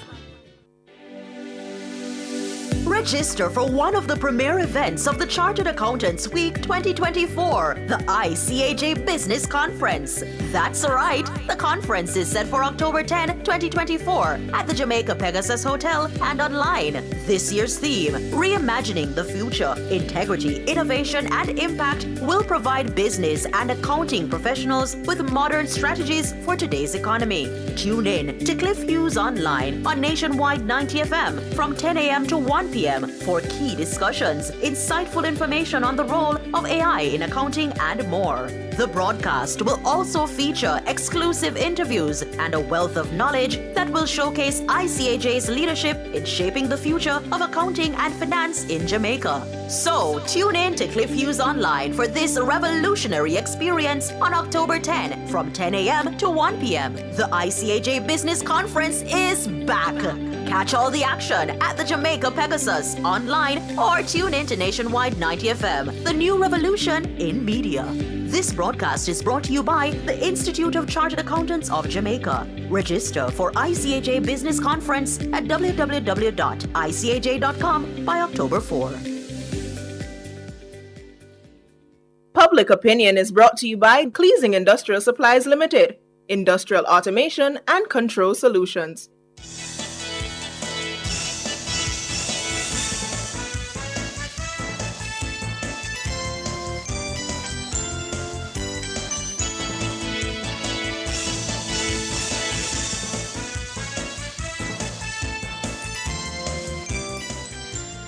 Good evening, and welcome to Public Opinion. I'm Roby Ann Williams. A special good evening to our friends on our YouTube platform. Thank you so much for tuning in. You know we like to hear from you, so we ask you to weigh in live in the comment section on today's Public Opinion. And I think this is one that everybody would want comment on. I feel like everybody would want to have a say on this one. So today we're diving into a topic that strikes at the heart of local representation. Yes? Is it time for our members of parliament to have a more personal stake in the communities they serve by being part of the day-to-day struggles and triumphs of their constituents? Or does living outside the constituency give them the perspective and freedom they need to better serve the people? We want to hear your views this evening, so in Public Opinion, we're asking, should members of parliament live in their constituency?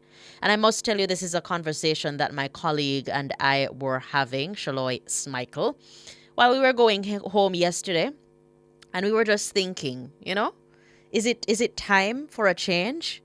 So on our social media platforms, we'll go for those comments. I am Tanya Stevens saying on Instagram that they should have to use all the facilities provided by government for the poorest among us, the healthcare and education at the top of the list. Okay. Diplomat says yes, they should, so they experience the lived reality of the people. Heather Lewar saying, talk about the sticky fingers. Yeah. Champion is saying yes and should be from there too. Philip Starr, they should, because they will understand what hard life is. Vin Shell is saying 100% yes. The purpose of MP is to make representation for the constituents, and not a lot of our MPs only go into these communities when it's voting time. How are you going to know what really happening in the communities without being there? 1 or 2 visits won't work. Also, they need to use the same facilities they're providing for us in the communities. Let me see if I can get hard enough to find 60 persons who are this is coming from Summers, saying it's hard enough to find 60 persons who are qualified and have integrity. Deciding that they should live in their constituencies will lessen the pool that leaders are chosen from, and to me, unnecessary. Jamaica is a tiny country. It is not hard for a dedicated MP to spend meaningful time in his constituency and still attend to the business of Parliament. Varying views, and we welcome them. Willie Ryan Wilson saying, if the law does not require the MP should not be forced or required to live there. It is up to him or her. Unorthodox saying, yes, I think it would be a good idea to give them an insight of the issues affecting their constituents. Sham is saying they should not be required to. The position of an MP is merely administrative. You don't have to live somewhere to know the problems there. There are mechanisms in place to address that since 1962, so it shouldn't affect the price of rice. Well, love these varying views to the question, should members of parliament live in their constituency? All right, let's get to it on our X platform. Champion Prezi is saying ideally they should. On nomination day, they're required to find 10 registered voters from the constituency to be nominated. So why not? It would fix the recurring complaint of constituents not seeing the MP. All right, and he's saying, I'm not sure if we can legislate it though. Chattings with Bernie is saying, yes, how can you truly represent a community without having a connection to said community? This should be mandatory. I want to say that some of the responses that I got from people who I asked ask this question before coming on air is that the councillor is supposed to be like to bridge the gap between the MP and the constituents. But then again, sometimes we don't even know the councillors. Sound That Radio says this practice gone through the door a long time. Let me see if I can get some of the responses on our Facebook platform real quick, and then I go on over to YouTube.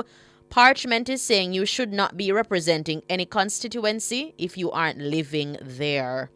Prince Wellington says no, and they must use charities for its intended purpose. Elarita Mitchell says, I don't care where they live once they are performing. Natalie Nita Garvey, I think, live in her constituency, yet her constituency is littered with bad roads, water problem. So does Lisa Hanna. All right. Anthony Shake says, yes, they should, and the people they represent would get a better representation. People can't live in Kingston and represent people in Portland. Barry Blacks is saying yes, especially when most of the 63 MP live in one constituency. Alex Smith, you don't have to live there, but you must have some level of connection to know what the people want and need. The level of our politics, it seems like people will walk over the muck to say power and shower. Action speaks louder than words. People care zero where you are from. They want action. They are tired of the promises and talking. That kind of politics. Done, done, done. Oh, wow. I like these views here. O'Neill Dennis says it would be a benefit to live amongst the people you represent. A MP like Audley Shaw is one of the few that live in his constituency. But even if you represent the people and don't live there, as long as you meet the needs in representing your people, it's not a big thing. Philip Jackson says not necessarily. It would be a good thing. It should be about the talent, competence, and qualifications for the job, and such person, wherever they come from, must make themselves available in the community they serve. Let's see if I can go to our YouTubers now to see if it is that they can answer this question for me. Should members of parliament live in their constituency? That's this evening's public opinion. Right off the bat, Owen Odman is saying they should live in the community. David Nebar is agreeing, saying that they should. Let me see if I can get in some more of these comments here. Prince Charles says, I don't believe in that. Rich Richards is saying MP live on the hills. Yeah. Brick Road, my MP has lived in his constituency for 44 years and admitted that he failed. The CRC has said no to recall of MPs. Where do we turn? I think that's another conversation that needs to be reignited, the recall. Yeah, the recall is something there. My opinion still. Grace Ben says, if they even live in the constituency, don't make a difference, because if they live there, they are uptown, it make no difference. Your performance is what I think is best. Cherryberry says, don't have to live in the constituency, they just have to do the work. Strong Link is saying that it's up to the people of the constituency. If that's what they want, then they must use the power of the vote to get it. Yeah? All right, let me see if I can get in a few more on this one real quick. Think Tank is saying, why are people concerned about the immigration status? Okay, that's another conversation there.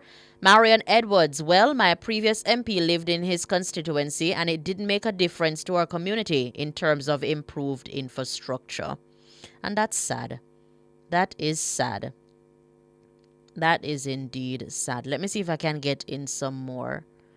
Glenn says, anyone who doesn't realize that by now, okay, that's a different conversation happening there. Let me see if I can get in some more off of our social media platform. Yes? Shins for Life says, you would never live to see those millionaire politicians, parliamentarians live in their poor constituencies. Who put them up in power? The ones uptown will. Marvin Reed says, Jamaica is a small democracy. Where would the talent come from to find 2 or more viable candidates living in each constituency to represent each party? And a lot of comments coming in on this one. But I feel the need to say that maybe what we need to see is more action. Some of us may not feel the presence of the member of parliament. Some of we live in a constituency and we don't see them for days, turning a weeks, turning a months, turning a years. We don't see them. And that's sad. Make your presence be felt, and let us see you. Let's see the work. Let's see how you perform. Give us something to vote for on either side of the political divide.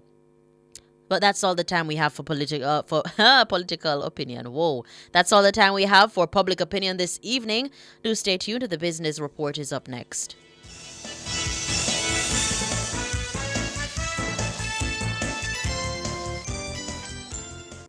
Public opinion was brought to you by Cleasing Industrial Supplies Limited, industrial automation and control solutions.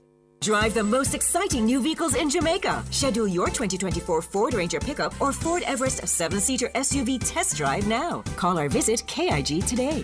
The time by KIG is 6:33.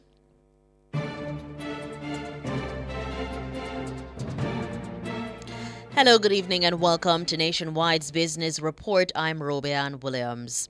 The Jamaican economy has slightly outperformed projections for the April to June quarter.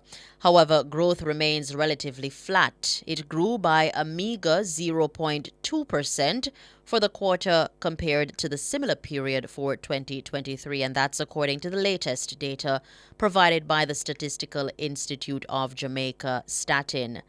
The average growth in the Jamaican economy, which was 0.2% for the period, was driven primarily by previously underestimated improvements in the goods-producing sectors. It grew by 1.5%. That's more than double the PIOJ's estimates. All industries in the goods-producing sector improved, with the exception of construction. Now some news for our motorists. Gas prices will decrease effective Thursday, October 3. That's tomorrow. The state-owned oil refinery Petrojam says E1087 is to move down by $3.06 per litre, and a litre of E1090 will also go down by $3.06 per litre. Automotive diesel oil will move down by 53 cents per litre, a slight decline there. Ultra-low sulfur diesel will also decrease by 50 cents per litre. The price of kerosene will go down by 25 cents. Also, propane cooking gas will go down by only 6 cents, while butane will move up by 25 cents per litre. And finally, in the currency markets, at the close of trading today, it cost 158 Jamaican dollars and 83 cents to buy $1, 212 Jamaican dollars and 81 cents to buy £1 British pound, and 118 Jamaican dollars and 38 cents to buy the Canadian dollar. That's the business report. I'm Robian Williams. Good evening.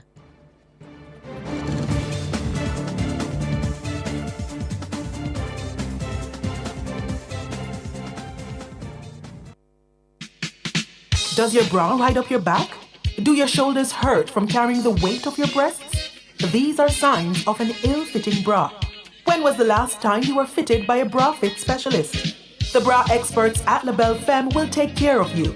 Drop into the store at 53 Lady Musgrave Road, Tuesdays to Saturdays from 10 to 5, and you will see the difference. Or call 876-622-6091.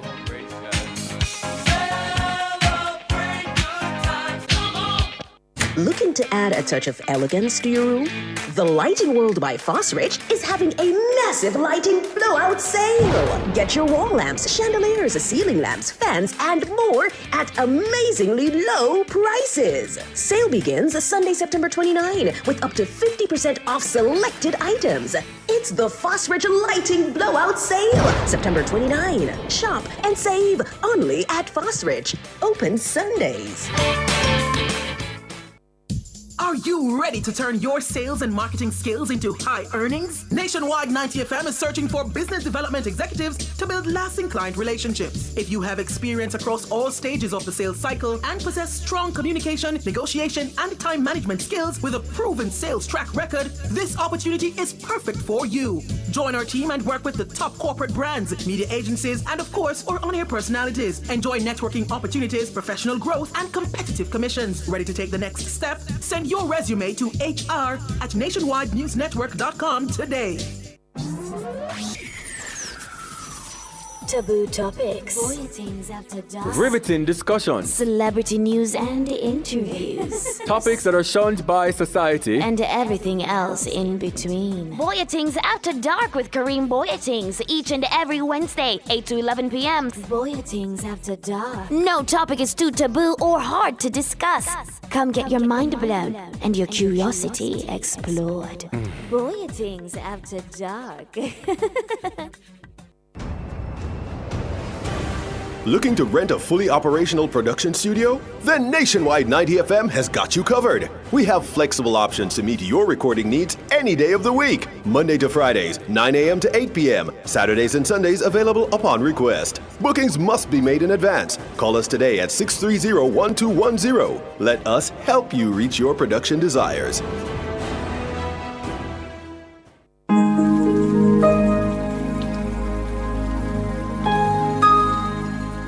Hi there.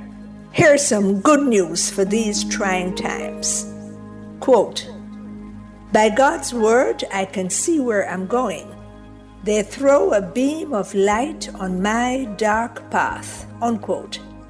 Psalm 119, verse 105. Listen for God's word weekdays at 5:45 a.m. and 12:55 p.m. through Oasis. Stop by for a refreshing drink and share a God perspective for the day. Oasis, weekdays 5:45 a.m. and 12:55 p.m. right here on Nationwide, a revolution in media. The rebroadcast of The Oasis can be heard weekdays at 5:45 a.m. Catch the E-Zone with me, the Stinger Honeybee, alongside Kareem Boyatings as we turn up the heat in the street. New show, new vibes, same us. Monday to Friday, 3 to 5 p.m. Right here on Nationwide 90 FM. We'll bring you entertainment news. We'll take away your Monday blues. You don't want to miss a week with us. We'll talk health. Well, jump into the mix. Or the hot seat. Don't miss the brain buster. Or the crazy giveaways. I mean, is this planet Earth? Is it? I don't know. Let me check. Either way, it's got a buzz. And a bug, I think. Ow. As we grow older, there are many challenges that we have to confront, but these years can represent the best in our lives.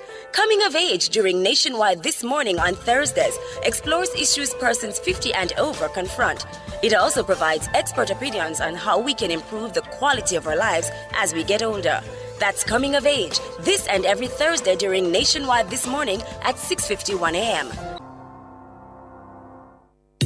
Informative, educational, insightful. Let's talk justice. Tackling topics like constitutional rights and reform, domestic violence, and rights issues that affect you. Let's talk justice every Monday from 1 to 2 p.m. on Nationwide 90 FM. Call in, share your thoughts, be empowered, know your rights, and let's talk justice, ensuring access to justice for all, courtesy of Jamaicans for Justice.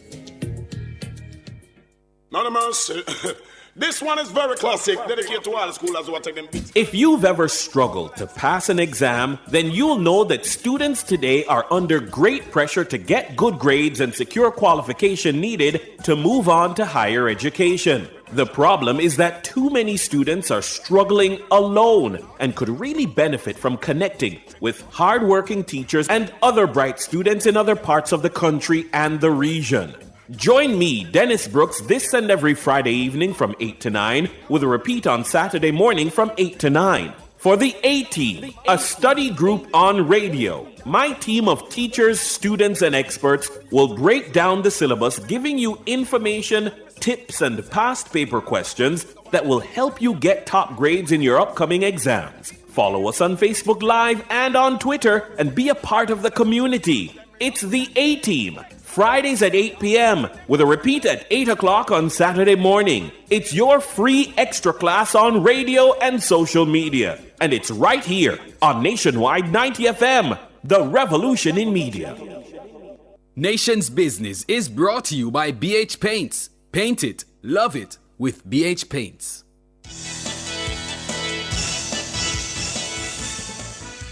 Good evening, listeners, viewers. It's 6:43 and it's time for the nation's business. I'm Siobhan Campbell.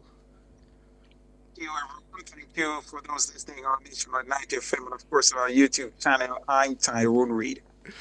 Well, we're going into the matter, or the long debated matter, of emancipation and independence holidays. The PSOJ is supporting a proposal to combine the emancipation and independence holidays into a consolidated national public holiday with an emancipendence weekend.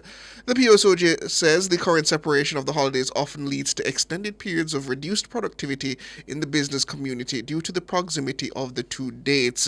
It says a unified holiday would allow for better planning and less downtime, ultimately contributing to Jamaica's economic output. Holidays into Tyron, we're not hearing you quite. I'll continue for the time being. We're not quite hearing you there, Tyrone. Well, the organization also argues that by combining the two holidays into a dedicated period of national reflection and celebration, there's an opportunity to create a more robust, unified celebration that highlights both Jamaica's liberation from slavery and its journey to independence. The PSOJ says it's committed to supporting any efforts that balance Jamaica's rich cultural history with the practical demands of a modern economy. A Don Anderson poll commissioned by the government in 2020 revealed that 62% of Jamaicans say they would support a move by the government to merge the Emancipation Day and Independence holidays, creating a long holiday weekend. 26% said they would not support it, while 12% said they were not sure. Well, we are expected to be joined by President of the Private Sector Organization of Jamaica, that's Metri Siaga, a little later, but currently we have historian and director of the Center for Reparation Research, Professor Vereen Shepherd. Good evening, Professor Shepherd. Hi, good evening. Just to clarify that I demitted office as director of the Center for Reparation Research. Just saying. Understood. Thank you for that clarification, Professor. So what is your response to this call, Professor, to combine emancipation and independence into one Emancipendence Weekend celebration? Well, first of all, for your listeners, I think I should contextualize this a little bit because it's not the first time that we're hearing about this. I think I've been interviewed about 3 times in different years on it because it comes up from time to time. That's one. But also to say it's not the first time that we have made changes to the way we mark independence and emancipation. If you, maybe you're too young to recall, emancipation after independence in 1962, there was no more Emancipation Day celebration. The Emancipation Day celebration had been introduced in 1893. And so 1962, with independence, it was discontinued. But there was a lobby, a campaign led by the late Professor Rex Nettleford. And so the then Prime Minister P.J. Patterson in 1997 put it back as a separate holiday. And I think it was under the Public General Act of 1998 that was cemented into law. So, and there was a time also when it wasn't the 6th of August, it was the first Monday in August that was celebrated as Independence Day. So I'm just saying that changes have been made over the years. And so I'm not surprised that, we continue to have discussions about changes. But I don't support this one myself. I think that I am not 100% sure about the reason for the change. Mr. Siaga could perhaps explain that to us. But I'm hearing about productivity. And so I do wonder if any kind of, holistic review was done, because we have about 10 public holidays in Jamaica. We don't have the most.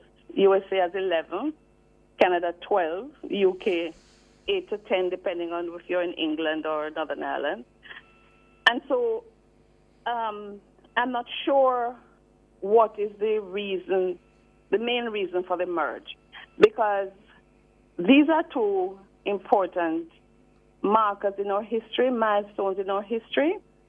People fought and died for emancipation, and I think it deserves its separate holiday.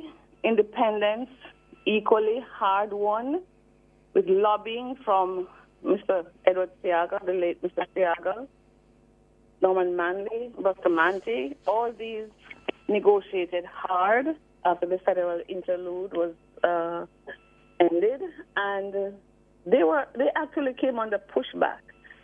They were demanding independence with reparations, never got that. So I'm saying that these two, I think, are so important. But maybe I would like to hear if a holistic review has been conducted, and if with 10 public holidays, the issue of productivity is related to the fact that either we have too many or what. Because unless we do that, I'm not sure why these two have been targeted. Not Holy Thursday, which is not a public holiday, I know, but not Good Friday, not Easter Monday, not Labor Day, not any of those.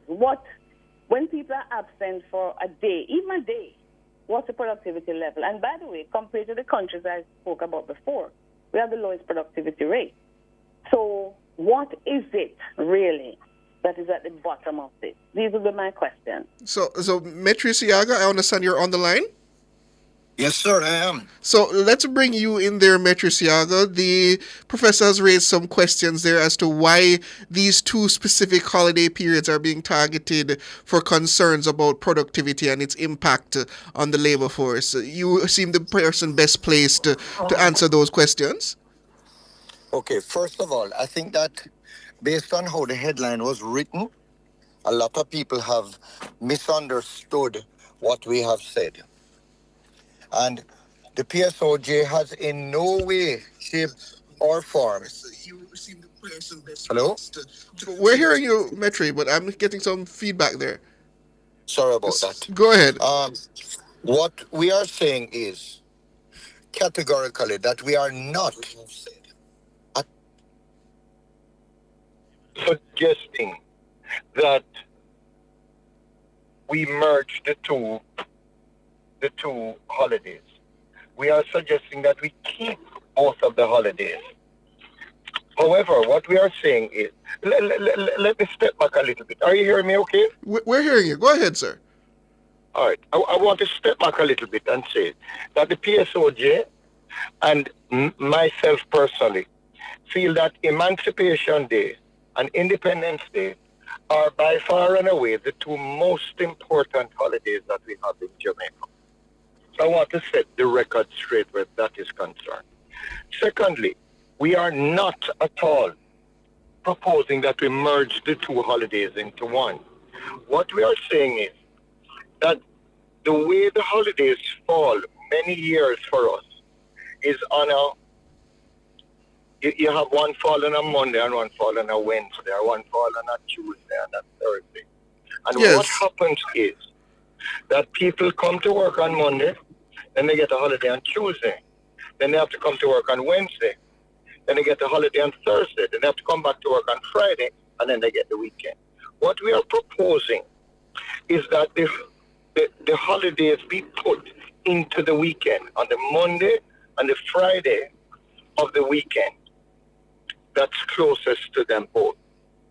At that point, people will get a long 4-day weekend where people in the diaspora can come to Jamaica and share in the celebrations, which we want them to. People will be able to go to the Grand Gala and know that they don't have to go to work the next day. People will be able to celebrate without having the break in transmission that we have. So whilst it is going to increase productivity for us in general, that's not the one and only thing that we are looking at. we feel that there are many good reasons for us to take a look at this. And most importantly, we live in a democracy. And 67% of the people in a Don Anderson poll that was done 2 or 3 years ago stated that that's what they wanted. So I want to ease everybody's mind that 2 things. One, PSOJ is very cognizant and aware of the fact that those are important holidays and want them to remain as such. And 2, that we're not suggesting a reduction in holidays. So I hope that clears up a lot of the misconception. So the concern is the intervening day that often happens when we have Emancipation and Independence Day within the same week.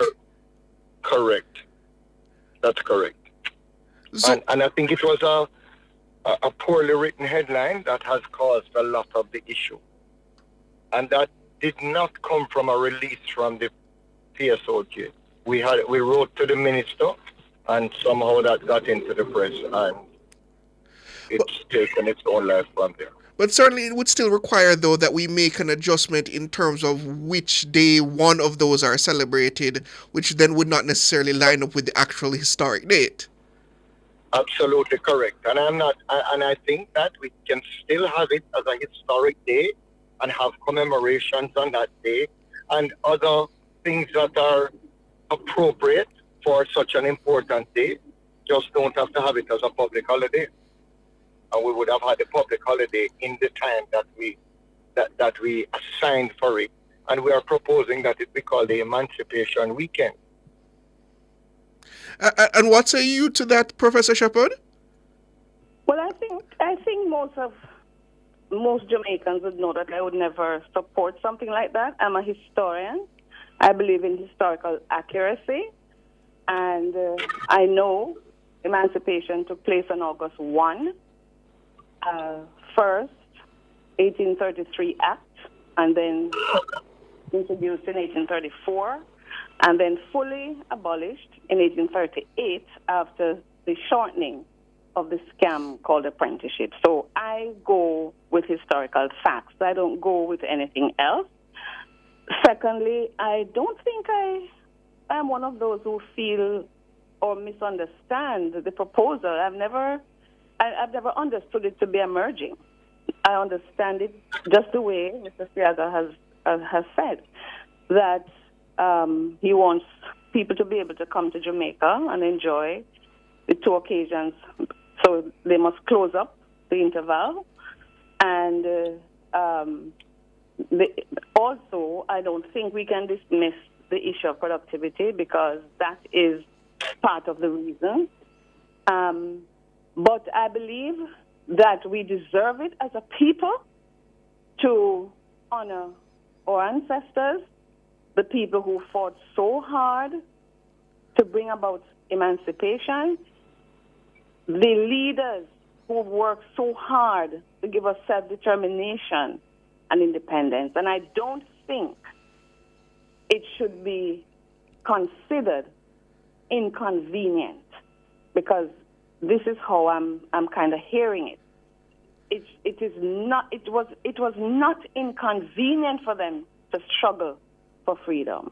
It should not be inconvenient for us to celebrate. And I don't know many people who come into the country for these celebrations who go back before 5 or 6 days. People are quite willing to come to Jamaica, stay for emancipation, go back after independence. So personally, I don't accept that. And I certainly don't like the term. Mr. Siaga didn't use it this time, but I've heard and seen written the proposal about calling it emancipendence. I don't know. I know we like to coin words in Jamaica. I know we like our nation language and we like to speak our own language. But to me, in this case, we're doing a disservice to our ancestors. I know a lot of people don't believe in ancestors, in honoring them. Maybe that's not their history, but it's my history. And it's the history of a lot of people in this country, the majority. And the other thing is that I know this is an old poll, because I spoke to people who know. It's an old poll, and I remember in 2015 or 2016, not this poll, another poll was done around that time, and the argument came up. I was interviewed. I was in Antigua, Barbuda, I think, and I took the time to give my views. So those are my views, and I still insist that because we have 10 public holidays, the PSOJ should do a review, a holistic review, and see if in this one issue of productivity, I know it's not the entire thing as Mr. Stiaga said, but productivity cannot be discounted. On this one thing, I would like to see some kind of assessment of what the private sector loses on Labor Day, National Heroes Day, and Good Friday, Easter Monday, compared to these 2 days. I would love to see that. And has that assessment been done, Metro Siaga? Do you have some data to suggest that it really does seem to affect productivity around those periods? We have done our own internal assessment, and we have not been able to put a dollar figure on it yet. However, I think it's important that I think Dr. Shepard said that this study is an old study. The study was done 2 or 3 years ago by Don Anderson. And so I don't think it's an old poll. And whilst I may have my own personal... Sorry to interrupt you, but I've spoken to the pollster, and there were other studies done before. Even this study, well, I hear that this poll is 4 years old anyway, and the issue, even apart from the poll, which is important, the issue is not new. I've spoken on this for like 10 years because it surfaces from time to time. Maybe not with you, but with other members of the private sector. But certainly, Professor Shepard, we are an evolving society, and while tradition and historicity is important, practicality has to play some part as well. Well, I'm so glad that my ancestors didn't think like you. Because we're probably still wearing chains around our feet. You see, because there is something called modern day slavery, and and so on. So I'm just saying, you can't expect me as a historian to have that view. Of course, we have evolved as a nation. Many changes have been made for the good. But I have to say that I understand why the polls, even though I would like to know more about the I don't know how many people were polled. I've seen the percentages. And I know it was done by class, by age, and by gender. But I don't know too much about the how many people, who are they, where they live, what is their educational level, whether they have done history or not.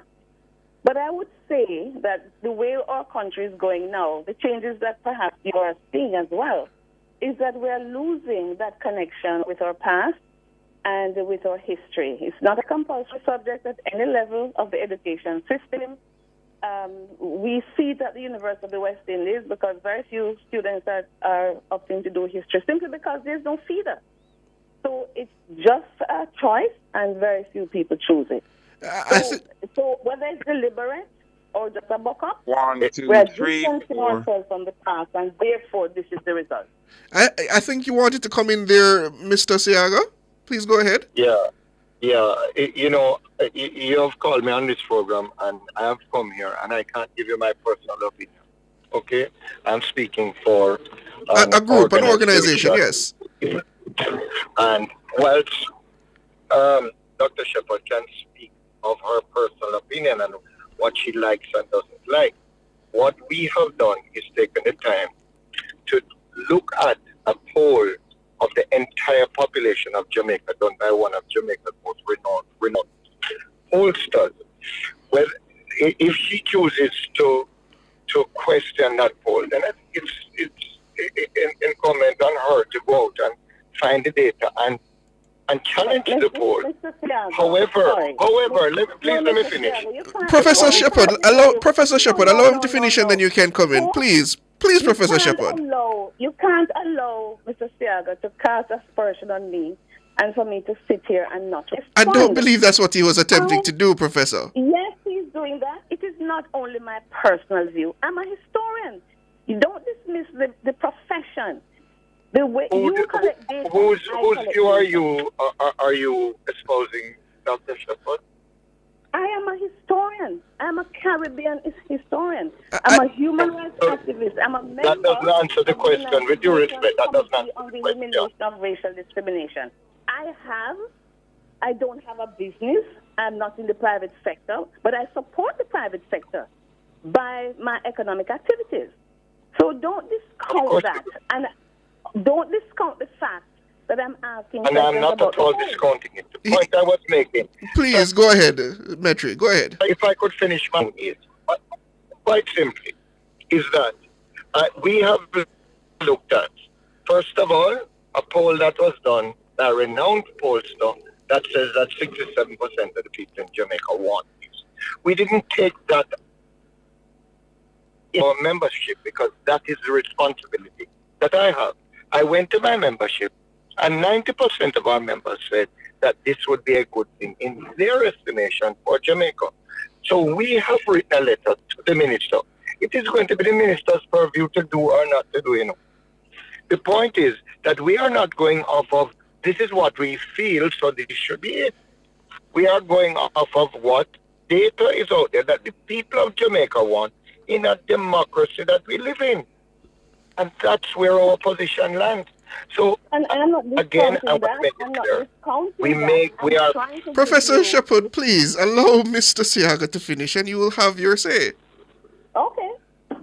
I want to reiterate the point that the private sector organization of Jamaica takes Emancipation Day and Independence Day as two of the most important holidays in Jamaica.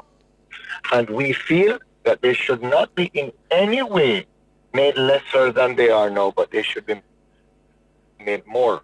And one of the ways we feel to help to make them more is to bring them together in a long weekend so that celebrations can be done in a meaningful way. So now the final word to you, Professor Shepard. Well, first of all, I'm also reiterating that I am a trained historian. I have looked at our documents from around the world, and I know what chattel enslavement from the perspective of our ancestors was like. And therefore, it is my responsibility, since they are not here to speak for themselves, as other historians do, to represent the history to our people. If it is more convenient to the private sector to dismiss those aspects of our history and to want to make this change or ask that this change be made for their own reasons, I don't pretend that it's for the people of Jamaica. I'm sorry. I know you have your poll, but I would like to, as I said, I would like to see how many people were polled, what is the background of the people who were polled. And I'm sure Don Anderson has the information. I will ask him. I will ask him for it. Unless he was paid to do it and he can't speak. But I will ask him.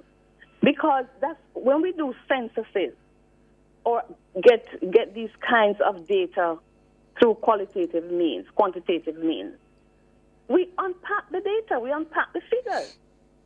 And I maintain that I would like to see a holistic study by the PSOJ to show that in terms of productivity, because they cannot deny that this is one of the factors. I think it's the only one. But this one seems to predominate in my view. So when that comes out, okay, I will see it, I will study it. But I'm appealing to the government of Jamaica to remember those who fought that we could be even here having this discussion. And that's all I'll say. Historian Professor Vereen Shepard, along with the president of the private sector organization of Jamaica, Metri Siaga. I thank you for your time, lady and gentlemen. Thank you, Said. Thank you. Bye-bye. Have a good evening. More after this break.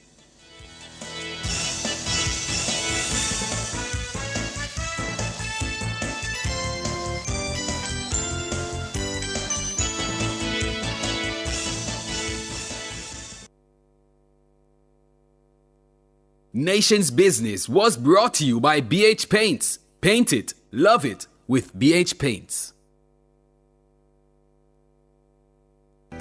Choose your life insurance coverage, apply, and pay online. Live the E-Life with Sagicor Life. The time by Sagicor Life is 7 after 7. Are you burning up with this summer heat? The place hot, man. Get cool now with a Hisense air conditioner. I feel good. With advanced energy-saving inverter technology and whisper quiet operation. Beat this heat with Hisense. Available at Aliabra Brands Limited, 64 Hagley Park Road, or call 876-676-5951 now. So good. So good. I got you. Make lasting impressions. Register now for the Make Your Mark Business and Personal Etiquette Conference set for October 30 at the Jamaica Pegasus. Sponsored by Caledonia Outdoor Advertising, Monographic Printers, JPS, Nationwide News Network, Supply County, Jamaica Boilers Group, From Thought to Finish, Intelligent Multimedia Limited, Visual Tech Solutions, the Jamaica Observer, and Main Event Group. Come make your mark and attend the Business and Personal Etiquette Conference October 30. Call 876-978-6001 or visit www.makeyourmarkgroup.com now to register. The Watchman. Exploring issues shaping our society, government, and business. Provocative, unconventional. Dr. Henley Morgan is The Watchman. Good evening. Violators of public trust, beware! New York City Mayor Eric Adams is facing campaign finance, bribery, and conspiracy charges. In a nationally televised press conference on September 26, 2024, U.S. District Attorney for the Southern District of New York, Damian Williams, laid bare the nefarious activities by which the embattled mayor allegedly sought to enrich himself. The district attorney was followed at the podium by Federal Bureau of Investigation, FBI, Assistant Director in charge of the investigation, James Dennehy, and in a brief speech, he put the perennial and seemingly unsolvable problem of corruption by public officials in perspective, better than I have ever heard done by anyone in law enforcement. Listen carefully as I share verbatim what he said. The indictment of a sitting mayor is not just another headline. It is a stinging reminder that no one is above the law or beyond reproach. And it serves as a sobering moment for all of us who place our trust in elected officials. Today's indictment sends a powerful message to every elected official in this country. Public service is a profound responsibility and should be a noble calling. When that is perverted by greed and dishonesty, it robs us of our trust. It's a pact between leaders and their communities, built on the pillars of trust, accountability, and transparency. When that pact is broken, the consequences ripple far beyond one office or one election cycle. We know not all leaders are corrupt. We know there are countless public servants who wake up every day with the intention of doing right by their constituents. But we cannot ignore the shadow cast by moments like this. When trust is eroded, it takes years, sometimes decades, to rebuild. The weight of today's action falls not just on the indicted official, but on every public official who must now work harder to earn the public's confidence. It is important to remember accountability is not just about punishing those charged with alleged wrongdoing. It's about lifting the communities they have let down. It's about rebuilding, restoring, and reimagining what public service can and should be. It's up to us to demand more from our leaders, to hold them to the highest standards, and to remind them that the power of public office should never be abused. While some may be disappointed today, let me encourage you not to be defeated. The strength of our communities, our faith in one another, and our collective resilience are far greater than the alleged failings of any one individual. End of quote. From statement by FBI investigative official James Dennehy at press conference called to announce corruption charges against New York City Mayor Eric Adams. Predictably, with heckling from the crowd and circling of wagons by friends and supporters, the mayor put on a brave face and in his own press conference denied any wrongdoing. He subsequently pleaded not guilty to the charges. Jamaica can learn something valuable about corruption by public officials from this embarrassing and hurtful episode, especially the words of James Dennehy. Think on these things. Produced by Agency for Inner City Renewal, AIR, and recorded in the Jamming Studio Trenchtown, a breath of fresh air bringing change to the inner city.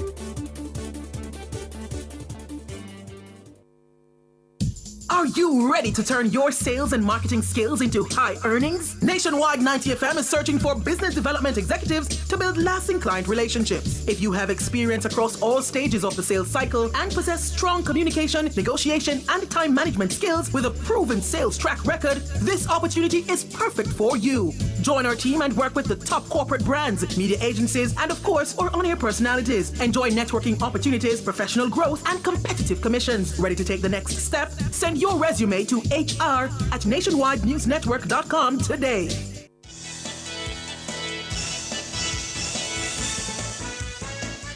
Welcome back, listeners, viewers. We're into the third and final hour, but before we go to your calls, we still have the matter of the U.S. VP debates held last Tuesday night. And Tyrone, welcome back. So we're getting right into it. For Americans... Hello, Tyrone? Who did you think won the debate? I would think it was close enough to suggest that there was not a clear winner, but I would have to give the tip to J.D. Vance. See, most people are saying that, yes. But for Americans, Tuesday night's debate between vice presidential contenders Ohio Senator J.D. Vance and Minnesota Governor Tim Walz was a fresh opportunity to compare the two tickets. The two running mates were cordial with each other, training their attacks instead on the tops of the opposing tickets and focusing largely on policy differences. Vance repeatedly hit Vice President Kamala Harris on border security, while Walz lambasted former President Donald Trump on abortion rights. It was almost entirely focused on domestic issues. Here to some Tuesdays, see of MSNBC News. Let's introduce the candidates. Minnesota's Democratic Governor Tim Walz and Ohio's Republican Senator J.D. Vance tonight meeting for the first time. First of all, let's start with the hurricane because it's an unbelievable, unspeakable human tragedy. I'm sure Governor Walz joins me in saying our hearts go out to those innocent people, our prayers go out to them, and we want as robust and aggressive as a federal response as we can get. Senator Vance has said that there's a climate problem in the past. Donald Trump called it a hoax, and then joked that these things would make more beachfront property to be able to invest in. We have a historic immigration crisis because Kamala Harris started and said that she wanted to undo all of Donald Trump's border policies. This is what happens when you don't want to solve it. You demonize it. And we saw this. And Senator Vance, and it surprises me on this, talking about and saying, I will create stories to bring attention to this. That vilified a large number of people who were here legally in the community of Springfield. The people that I'm most worried about in Springfield, Ohio, are the American citizens who have had their lives destroyed by Kamala Harris's open border. It is a disgrace, Tim. And I actually think, I agree with you. I think you want to solve this problem, but I don't think that Kamala Harris does. Margaret, the rules were that you guys weren't going to fact check. And since you're fact checking me, I think it's important to say what's actually going on.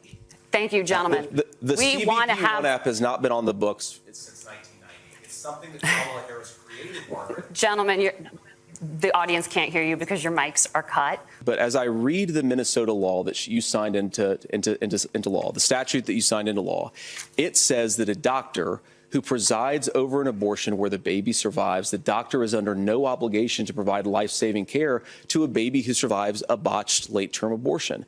That is, I think, whether you're pro-choice or pro-abortion, that is fundamentally barbaric. These are women's decisions to make about their health care decisions, and the physicians who know best when they need to do this. Trying to distort the way a law is written to try and make a point, that's not it at all. What was I wrong about, Governor? Please tell me, what was I wrong about? That is not the way the law is written. Well, I think all the parents watching tonight, this is your biggest nightmare. Look, I got a 17-year-old, and he witnessed a shooting at a community center playing volleyball. Those things don't leave you. I 100% believe that Senator Vance hates it when these kids, it's abhorrent and it breaks your heart. I agree with that.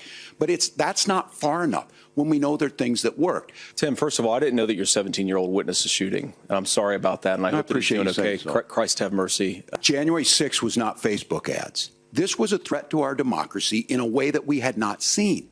And it manifested itself because of Donald Trump's inability to say. He is still saying he didn't lose the election. I would just ask that. Did he lose the 2020 election? Tim, I'm focused on the future. Did Kamala Harris censor Americans from speaking their mind in the wake of the 2020 COVID situation? That is a damning non-answer. Kamala Harris is bringing us a new way forward. She's bringing us a politics of joy. She's bringing real solutions for the middle class, and she's centering you at the heart of that. We have the greatest country, the most beautiful country, the most incredible people anywhere in the world. But they're not going to be able to achieve their full dreams with the broken leadership that we have in Washington. And whether you vote for me or vote for Tim Walz, I just want to say I'm so proud to be doing this, and I'm rooting for you. God bless you, and good night. So there you have it, highlights from yesterday's debate between the VP candidates. Well, to discuss it further, we have with us attorney at law for the Golding Law Group and former member of the Diaspora Advisory Board, Wayne Golding. Good afternoon, sir. Good evening, rather, sir. Good evening. How are you? I'm well. So what do you make of the VP debate yesterday, Mr. Golding? What were your highlights? Well, my highlight was truth over fiction. And for those who have not followed what's been happening in the political scene and actually know what the history is behind the events that were discussed or the topics that were discussed, they could easily be misled over form over substance because the standard that people use to judge a debate is quite different right across the country. Some people judge it on how a person looks, how a person comes off. But for me personally, especially being in the business that I am, the substance of what is said is very important, and the truth really matters. And that's a confusing thing for people who don't follow the real nitty-gritty of the politics and what's actually happening out there and what the history is. They can get caught up in the wrong, using the wrong standard to judge a debate between two persons.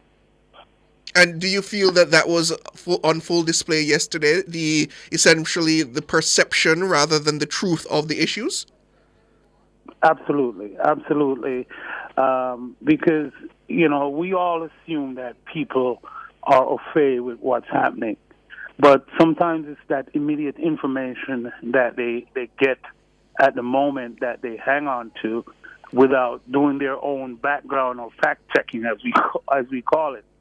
So when somebody like Tim Walz talks about his experience making laws out in his community, people watching for the first time will take that as his word. Just like on the other hand, when J.D. Vance says, well, President Trump actually saved the Affordable Care Act, which they dubbed, Obama Care.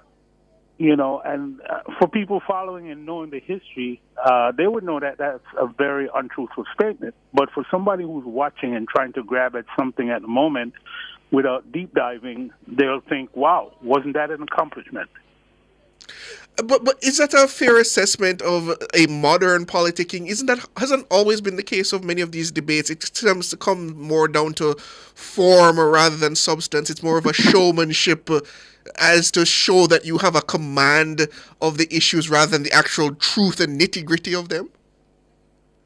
No. If you look back at, especially debates at this level, it was almost demanded that the persons participate have an honorable intention. Yes, you can bring your point across, but I think it has deteriorated so much in the last 4, 5, 6, 10 years probably, where lying almost becomes the norm. The alternative facts become the facts, and people are not holding these persons who are going to be the leaders who say things, they're not holding them to the same standard. And what's disturbing about it is that the standard that these people at this high level are not upholding, the ordinary man is still expected to uphold the standards of being truthful, basic being truthful. And that's what's disturbing about what's happening right across, I'd say, the American society, where there are two different standards out there now, obviously, because they cloud it in this idea. Well, you can basically say anything you want to say. Doesn't matter if it's the truth or lie. And my supporters will support me regardless, even when it's in their face as a barefaced lie, because they like the person, they like their team. They're going to go with what they know is not the truth. And it's very disturbing, especially for young people coming up. It's a very bad path that we've begun. The decline of intelligence is obvious in terms of how people approach politics these days. Undecided voter that, yes, last night's debate moved the needle either way for the Democrats or the Republicans. Presidential debate has never really moved the needle in any presidential election. However, I think both parties are not taking any chances. The numbers are pretty close, according to the polls. They're almost neck and neck. And one would want to say, well, how could this be if you're somebody who's watching the politics on a day-to-day basis? However, the undecided voter, the person who says they're undecided, there are two types. They're the type that have made up their mind and they're not telling you who they're going to vote for whatever reason. And there are those who are really not tuned in on a day-to-day, minute-by-minute basis. But at the end, they're closer to the election. If they're going to vote, yes, they're going to vote for somebody. So each party is trying to reach that person who has not been reached yet. And what about the issues, Mr. Golding, that seem to be what both parties believe would resonate with the people? For the Republicans, their focus has been essentially immigration. For the Democrats, they have been pushing this matter of abortion rights. And for both parties, the economy seems to be quite front and center. And you saw all three being addressed in the debates yesterday. Do you think the independence and the middle ground, as you put it, can be swayed in either direction by the messages put forward by the candidates?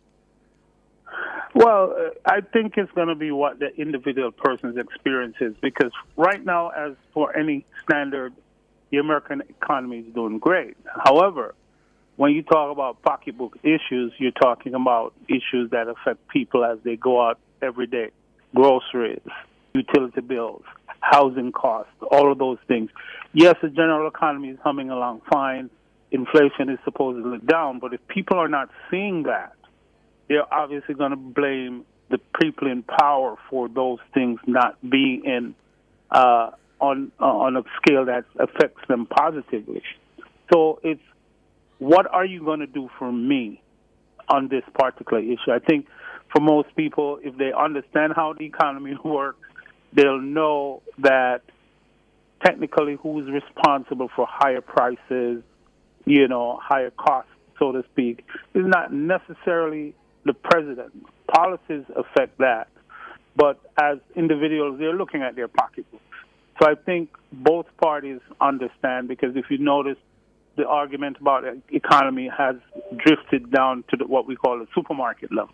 How much do you pay for groceries now? How much do you pay for your life?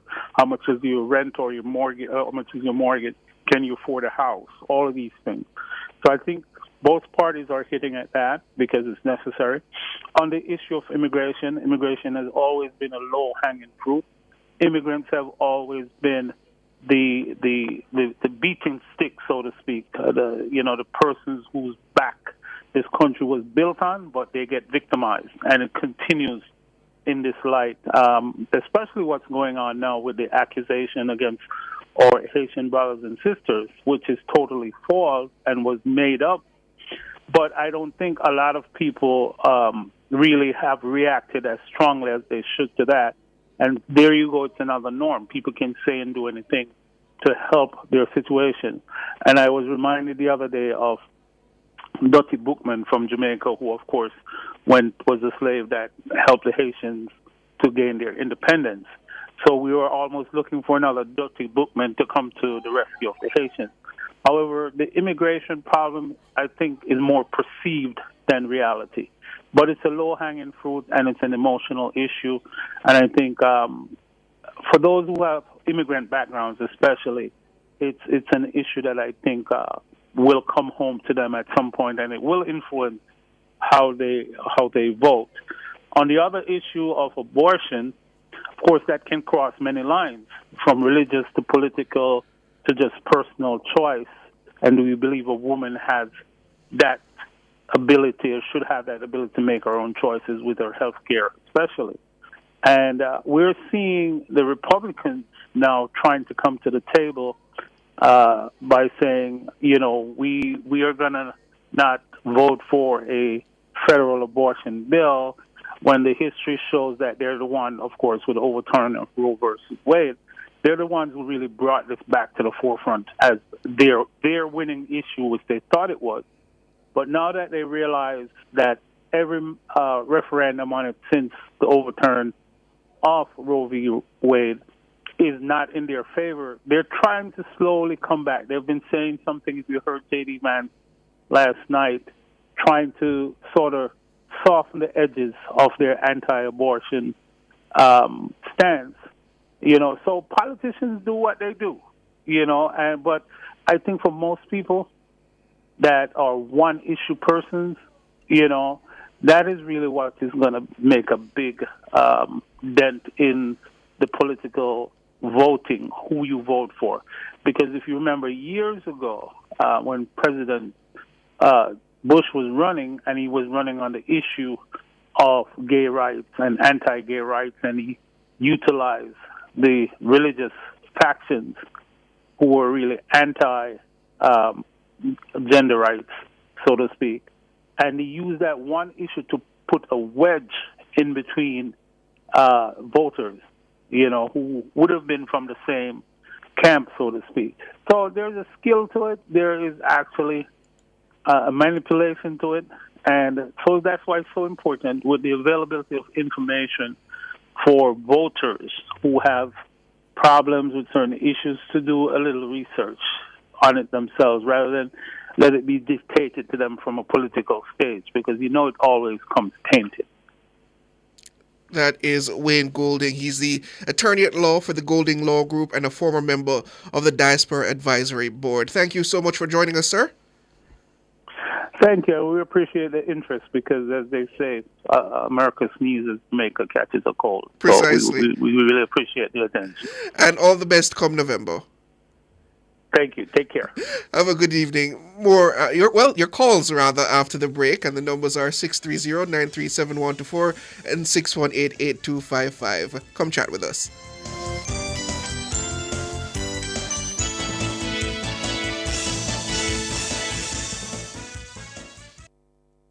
The 5% Club is now taking new members. Sounds exclusive? We don't want it to be. You see, it's made up of less than 5% of women who get screened for breast cancer in our country each year. At Sagicor, we've made it our mission to help to change the statistics. In fact, with 5,000 more women getting screened, we can officially become the 6% Club. And we won't stop there. So please get checked. Early detection saves lives. Go to bit.ly/5% Club JA. Taboo topics, bulletins after dark, riveting discussions, celebrity news and interviews, topics that are shunned by society, and everything else in between. Boyatings After Dark with Kareem Boyatings each and every Wednesday, 8 to 11 p.m. Boyatings After Dark. No topic is too taboo or hard to discuss. Come get your mind blown and your curiosity explored. Boyatings After Dark. Register for one of the premier events of the Chartered Accountants Week 2024, the ICAJ Business Conference. That's right, the conference is set for October 10, 2024 at the Jamaica Pegasus Hotel and online. This year's theme, Reimagining the Future, Integrity, Innovation, and Impact, will provide business and accounting professionals with modern strategies for today's economy. Tune in to Cliff Hughes Online on Nationwide 90 FM from 10 a.m. to 1 p.m. for key discussions, insightful information on the role of AI in accounting, and more. The broadcast will also feature exclusive interviews and a wealth of knowledge that will showcase ICAJ's leadership in shaping the future of accounting and finance in Jamaica. So, tune in to Cliff Hughes Online for this revolutionary experience on October 10 from 10 a.m. to 1 p.m. The ICAJ Business Conference is back. Catch all the action at the Jamaica Pegasus online or tune in to Nationwide 90 FM, the new revolution in media. This broadcast is brought to you by the Institute of Chartered Accountants of Jamaica. Register for ICAJ Business Conference at www.icaj.com by October 4.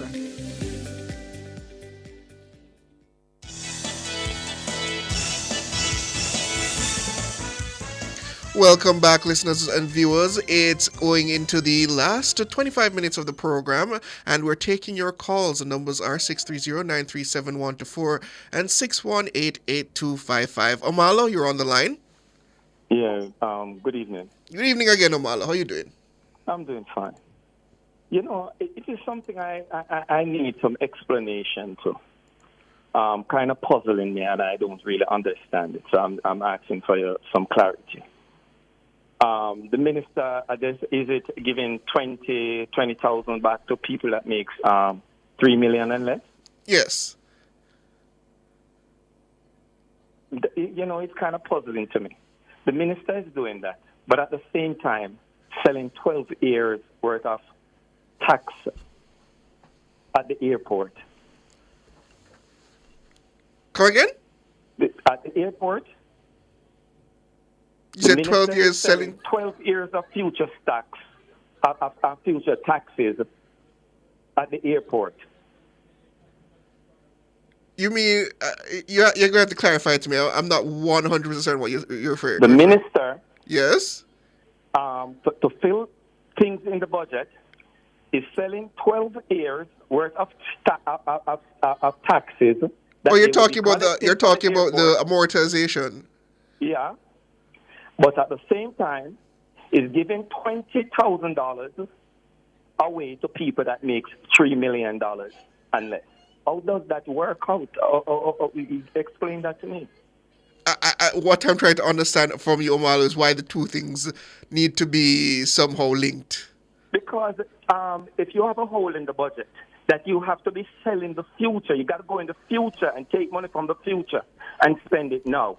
And you have money already that is already here. You're giving it away and going in the future to get something to spend it now. 78% of what you're going in the future to get is going to consumption. How does that really benefit Jamaica? So you feel that the Jamaican people I'm just asking you the question. No, but you're the one bringing this up, Omala. So, but you feel that the Jamaican people have no right to the $20,000 grant? Right? What rights are in the Constitution? Well, yes, rights are in the Constitution. When I'm forced to ride on the bus, isn't that a right when the taxpayers' money pay for that? When you take a ride on the bus, is it a right? When you ride on the bus, when buses are here to give good transportation, isn't that a right? As in a right to transportation? That you could ride on the bus? You're having me really confused here, Omala. I'm trying to... You are asking me if the people have a right to this $20,000. And I'm asking you, is this right in the Constitution? No, there's no right in the Constitution, but certainly the Okay. Jamaican people have had it difficult, as the minister explained, and they would like a little break. And you think they aren't deserving of that break? So Omala? we constant, and I'm saying, couldn't the people money that the taxpayers' money that they have now, rather than go in the future and borrow on kids that haven't born as yet, use this taxpayers' money and give That's them? not quite how. That's not quite how that works in the Omalu, but.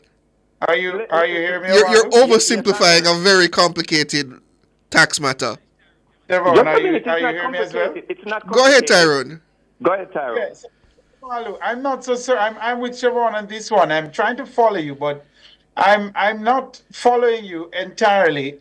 Why would that negate the need to give back to people who are paying PAYE taxes? Why would what you're raising, this issue of why would the two things collide? I'm not understanding it. Okay, let me go back again.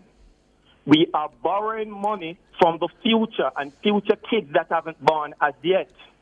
We are selling the taxes that we would have collected from the airport that would spend in developing Jamaica infrastructure and public service facilities.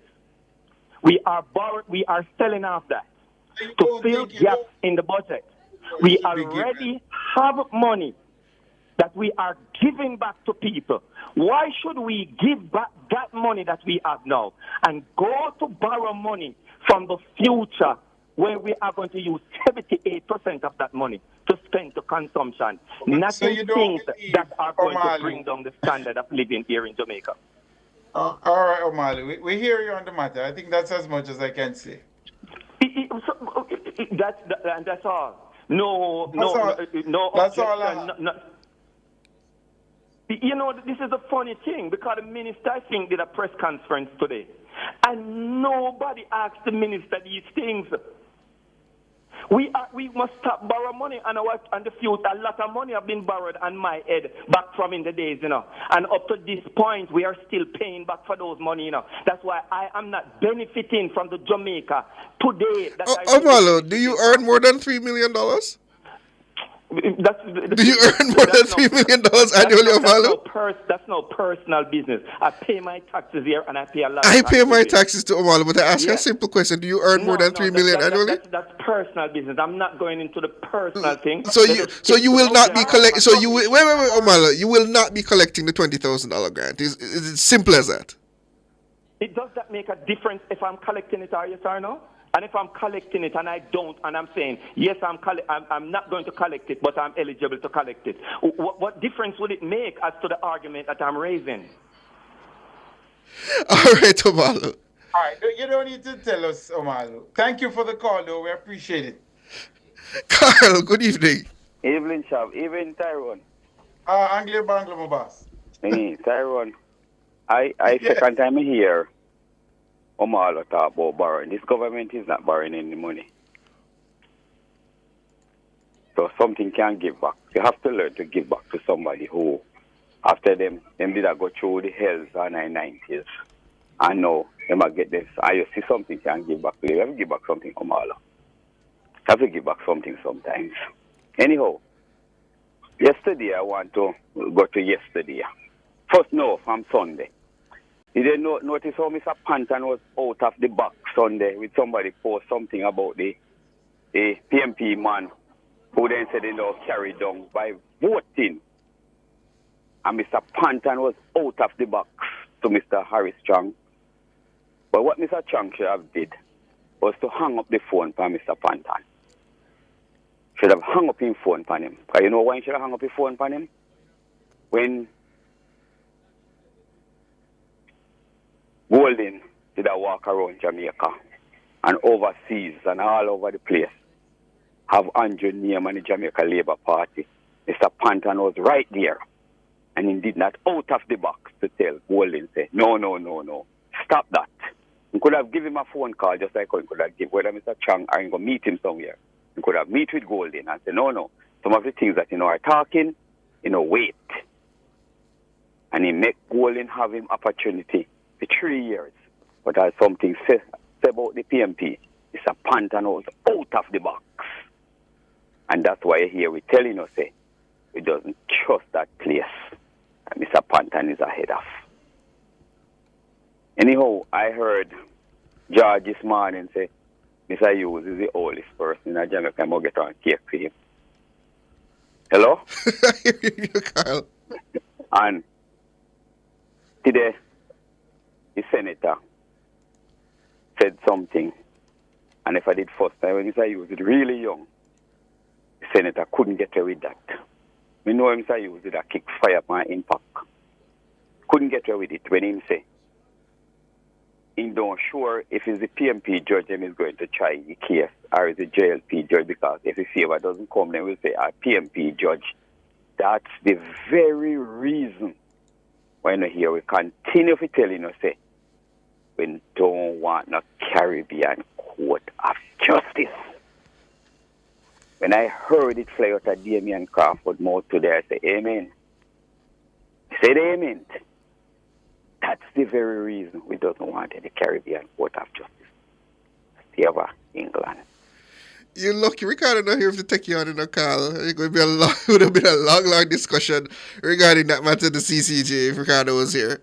Okay. Anyhow, Mr. Golding get what he did want yesterday evening. He did want a headline.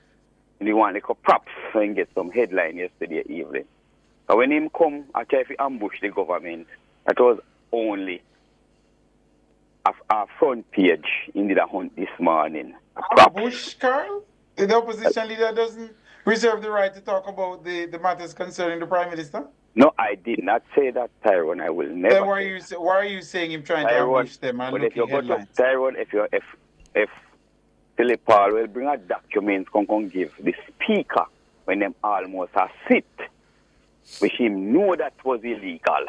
That's not how the things them done inside the parliament. That's the part me have No, a problem I'm not even addressing that, you know, that's not the point you made earlier. That's not what I'm addressing. You're saying he's trying to look headlines. But what him did yesterday... Do you, this strategy the JLP is taking on, that is, clearly they're using their majority in Parliament and their occupation of the Speaker's seat to prevent the opposition leader from speaking publicly on the matter in Parliament. I don't know if it's a strategy that they can pursue long term. At some point, the matter will have to come up. Tyrone, yesterday morning, there was a breaking news nationwide that the documents and filed inside the court. Tyrone and Chev, you don't know that once a case is before a court, it must not be discussed. Well, I mean, not that I support Mr. Golding's point, because I don't think he's actually accurate in it, but he's suggesting that it's not the Integrity Commission report that he's going to be talking about. He can't say that now, Chev. How will you know that if you don't allow him to make his case about the motion? Tyrone, you know that. There is nothing you can trust Mr. Golding to speak the truth and... But we have the motion, Kyle. Even though it was not tabled, he made quite a public spectacle of the motion itself. But Chev, you know that. Mr. Golding will get this one thing inside the Parliament now. When he knows that nobody can sue him. He will shut off him. Good as they have a different piece of documents in his pocket. Mr. Golding is not somebody to be trusted with speaking the truth. Carl, you can't say that, Carl. But hold on, Tyrone. Do you want me to tell you why I can't say that, politicians that can be trusted? Do you want me to say why I can't say Mr. Golding enough to be No, actually, I don't want you to get us in any trouble. I would not want you to say that. I wouldn't want you to get us into any legal trouble. I will take you down to and there are folks who already have it over nationwide. So let's not get nationwide in any trouble. Okay, all right then. Anyhow, Tyrone, I wouldn't give him what the member of parliament which I interview, Colonel Charles Jr. I am from last week. Mm-hmm. That young guy is really showing up that him is a leader. I like how he never give him no opportunity. And point it out to him and said, not here today. That he know where he was going. That he would be inside the parliament. Me and you know that, Chef. Once he is inside the parliament, he can chat off him because he was hunting a headline. That's all he was trying to hunt. A headline. You saw the TV station and the radio station was quickly there. Maybe then did they somewhere about nearby the park. Because that was organized for what? Because they know say then they don't get black. And once they get black, then they don't get the black. But certainly, though, Carl, these things are predictable. It was clearly for the whole spectacle of the matter. It was clearly predictable. But you know what? After looking at it yesterday evening, and when I look at it, I remember the 90s. And last week, seeing a Colonel Charles disappoint me with that 2 days that he was in on Nationwide. As I think he would have get dug into some things. I remember now, when Siago get up inside the parliament, a lot of PMP would have go to the bar or to the bathroom because they don't want to hear. And yesterday when you look and see the few black people there behind this white man, I walk behind them, then she go get some shame in themselves, find some integrity and look at yourself now. Look at yourself. The same thing when you say you don't want in the 90s. I hit there behind now. It's the same thing when you say you never want in the 90s, comrade. There behind now. Look at it yesterday evening. Get some pride in yourself. When you look who is in front of it's the same thing. All right, Carl, we give you a long run up tonight, man. You batted well for your party. And you kept it clean tonight. Thank you, Carl. We had to read him in bonds. Cleveland, good evening. Evening to you both. How are you doing? Good evening, Sir Cleveland. I'm Mr. Reed. Boy, I never know I would live to see the day come when I would say some gangsters seems to go and take over this country, And we are better be careful because I remember somebody who was working at Nessal. And you know about Nessal, will tell you? I recall that Nessal issue, yes. And a person was there. And the PMP, they kick up shine, say she have a problem with the law. I remember that. It was quite... I remember that committee meeting as well. The lady was taken to task. Yes. And what is happening now? We're going to end up with some gangsters, All I'm going to say, Cleveland, and people can take this whichever way they want to take it. If you can't even reach the fit and proper criteria to be a justice of the peace, you have no business being a member of parliament. And I find it a strange circumstance in a country where one is possible and the other is not. And that is encouraging some of these other guys out there that, all right, I will have a chance. No, people just overlook what happened. And we have a chance now too. And they mix too much with some of the done and people, too much of them. God help us. And the people them out there when have the behavior that they like. But I don't think it's right. I don't think it's right. I'll just say this, because everybody has made errors, I would suppose, in their lives. Yes. But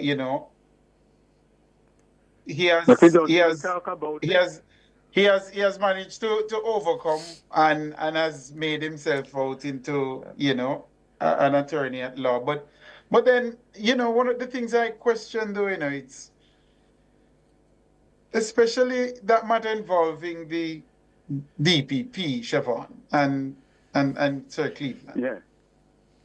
I wonder, the voter apathy in this country is something that needs to be studied, And if we continue to put these kinds of people forward, right, do we believe we're going to have people going out in droves, to embrace these kinds of people, or we're going to... But that's the point, Tyrone.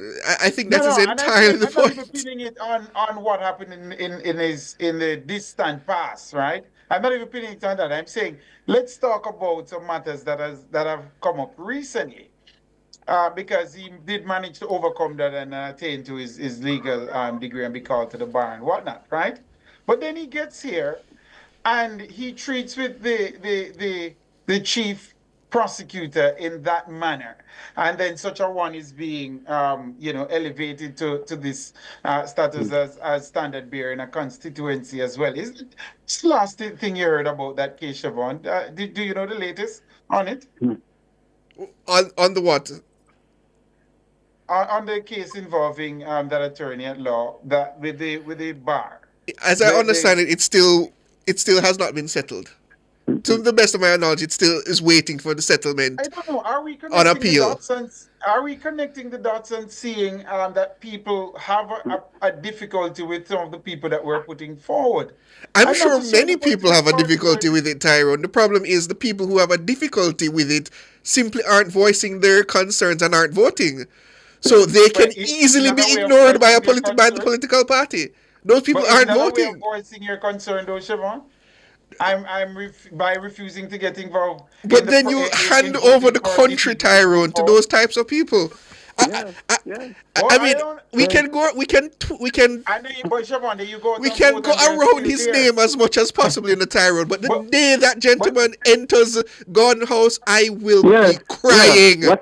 I am going to cry, Tyrone, for this country the day that gentleman has a foot in Gordon House. And the funniest thing, you never hear him stand up before this camera and say, tell us, right? You're just going in just like that. No, sir.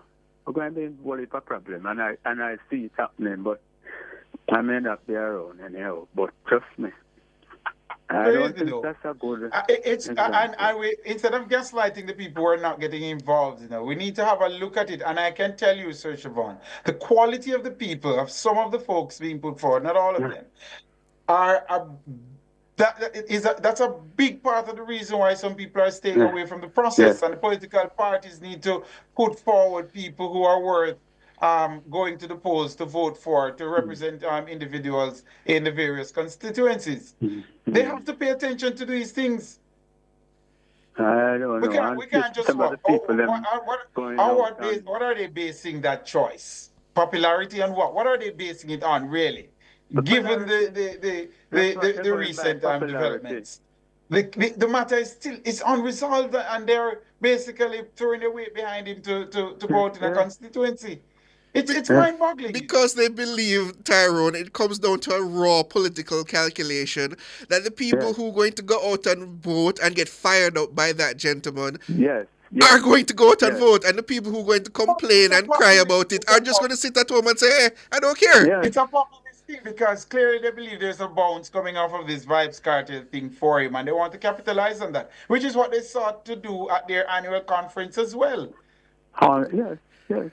Tyrone, I am just going to say, Tyrone, that up at this point in time, my disappointment in my country has grown immeasurably over the last few weeks. It should never be happening. I have never been so disheartened to be a Jamaican until the last few weeks as to where our politics has reached. As a country. Welcome to my world, Siobhan. The women that they put in there don't even have no respect for people. Absolutely. You just overlook how they talk to people, and you just overlook it. And then they're going to be a member of parliament and be in maybe in cabinet and so on. And just overlook these things. No, sir. What I say this, Siobhan, as I know we have to close, I say this. I agree with you that perhaps one of the things that people are able to do is to go out and to send a strong signal to both political parties who are offering these candidates that we're not accepting it by voting for the other candidate on the ticket. But then if the other candidate is not worthy, Siobhan, what do? You spoil your ballot? You see, it's a conundrum, and I say too very often, politics is the not so exact science of choosing the lesser of two evils. It's unfortunate. Lesser of two evils. It's unfortunate.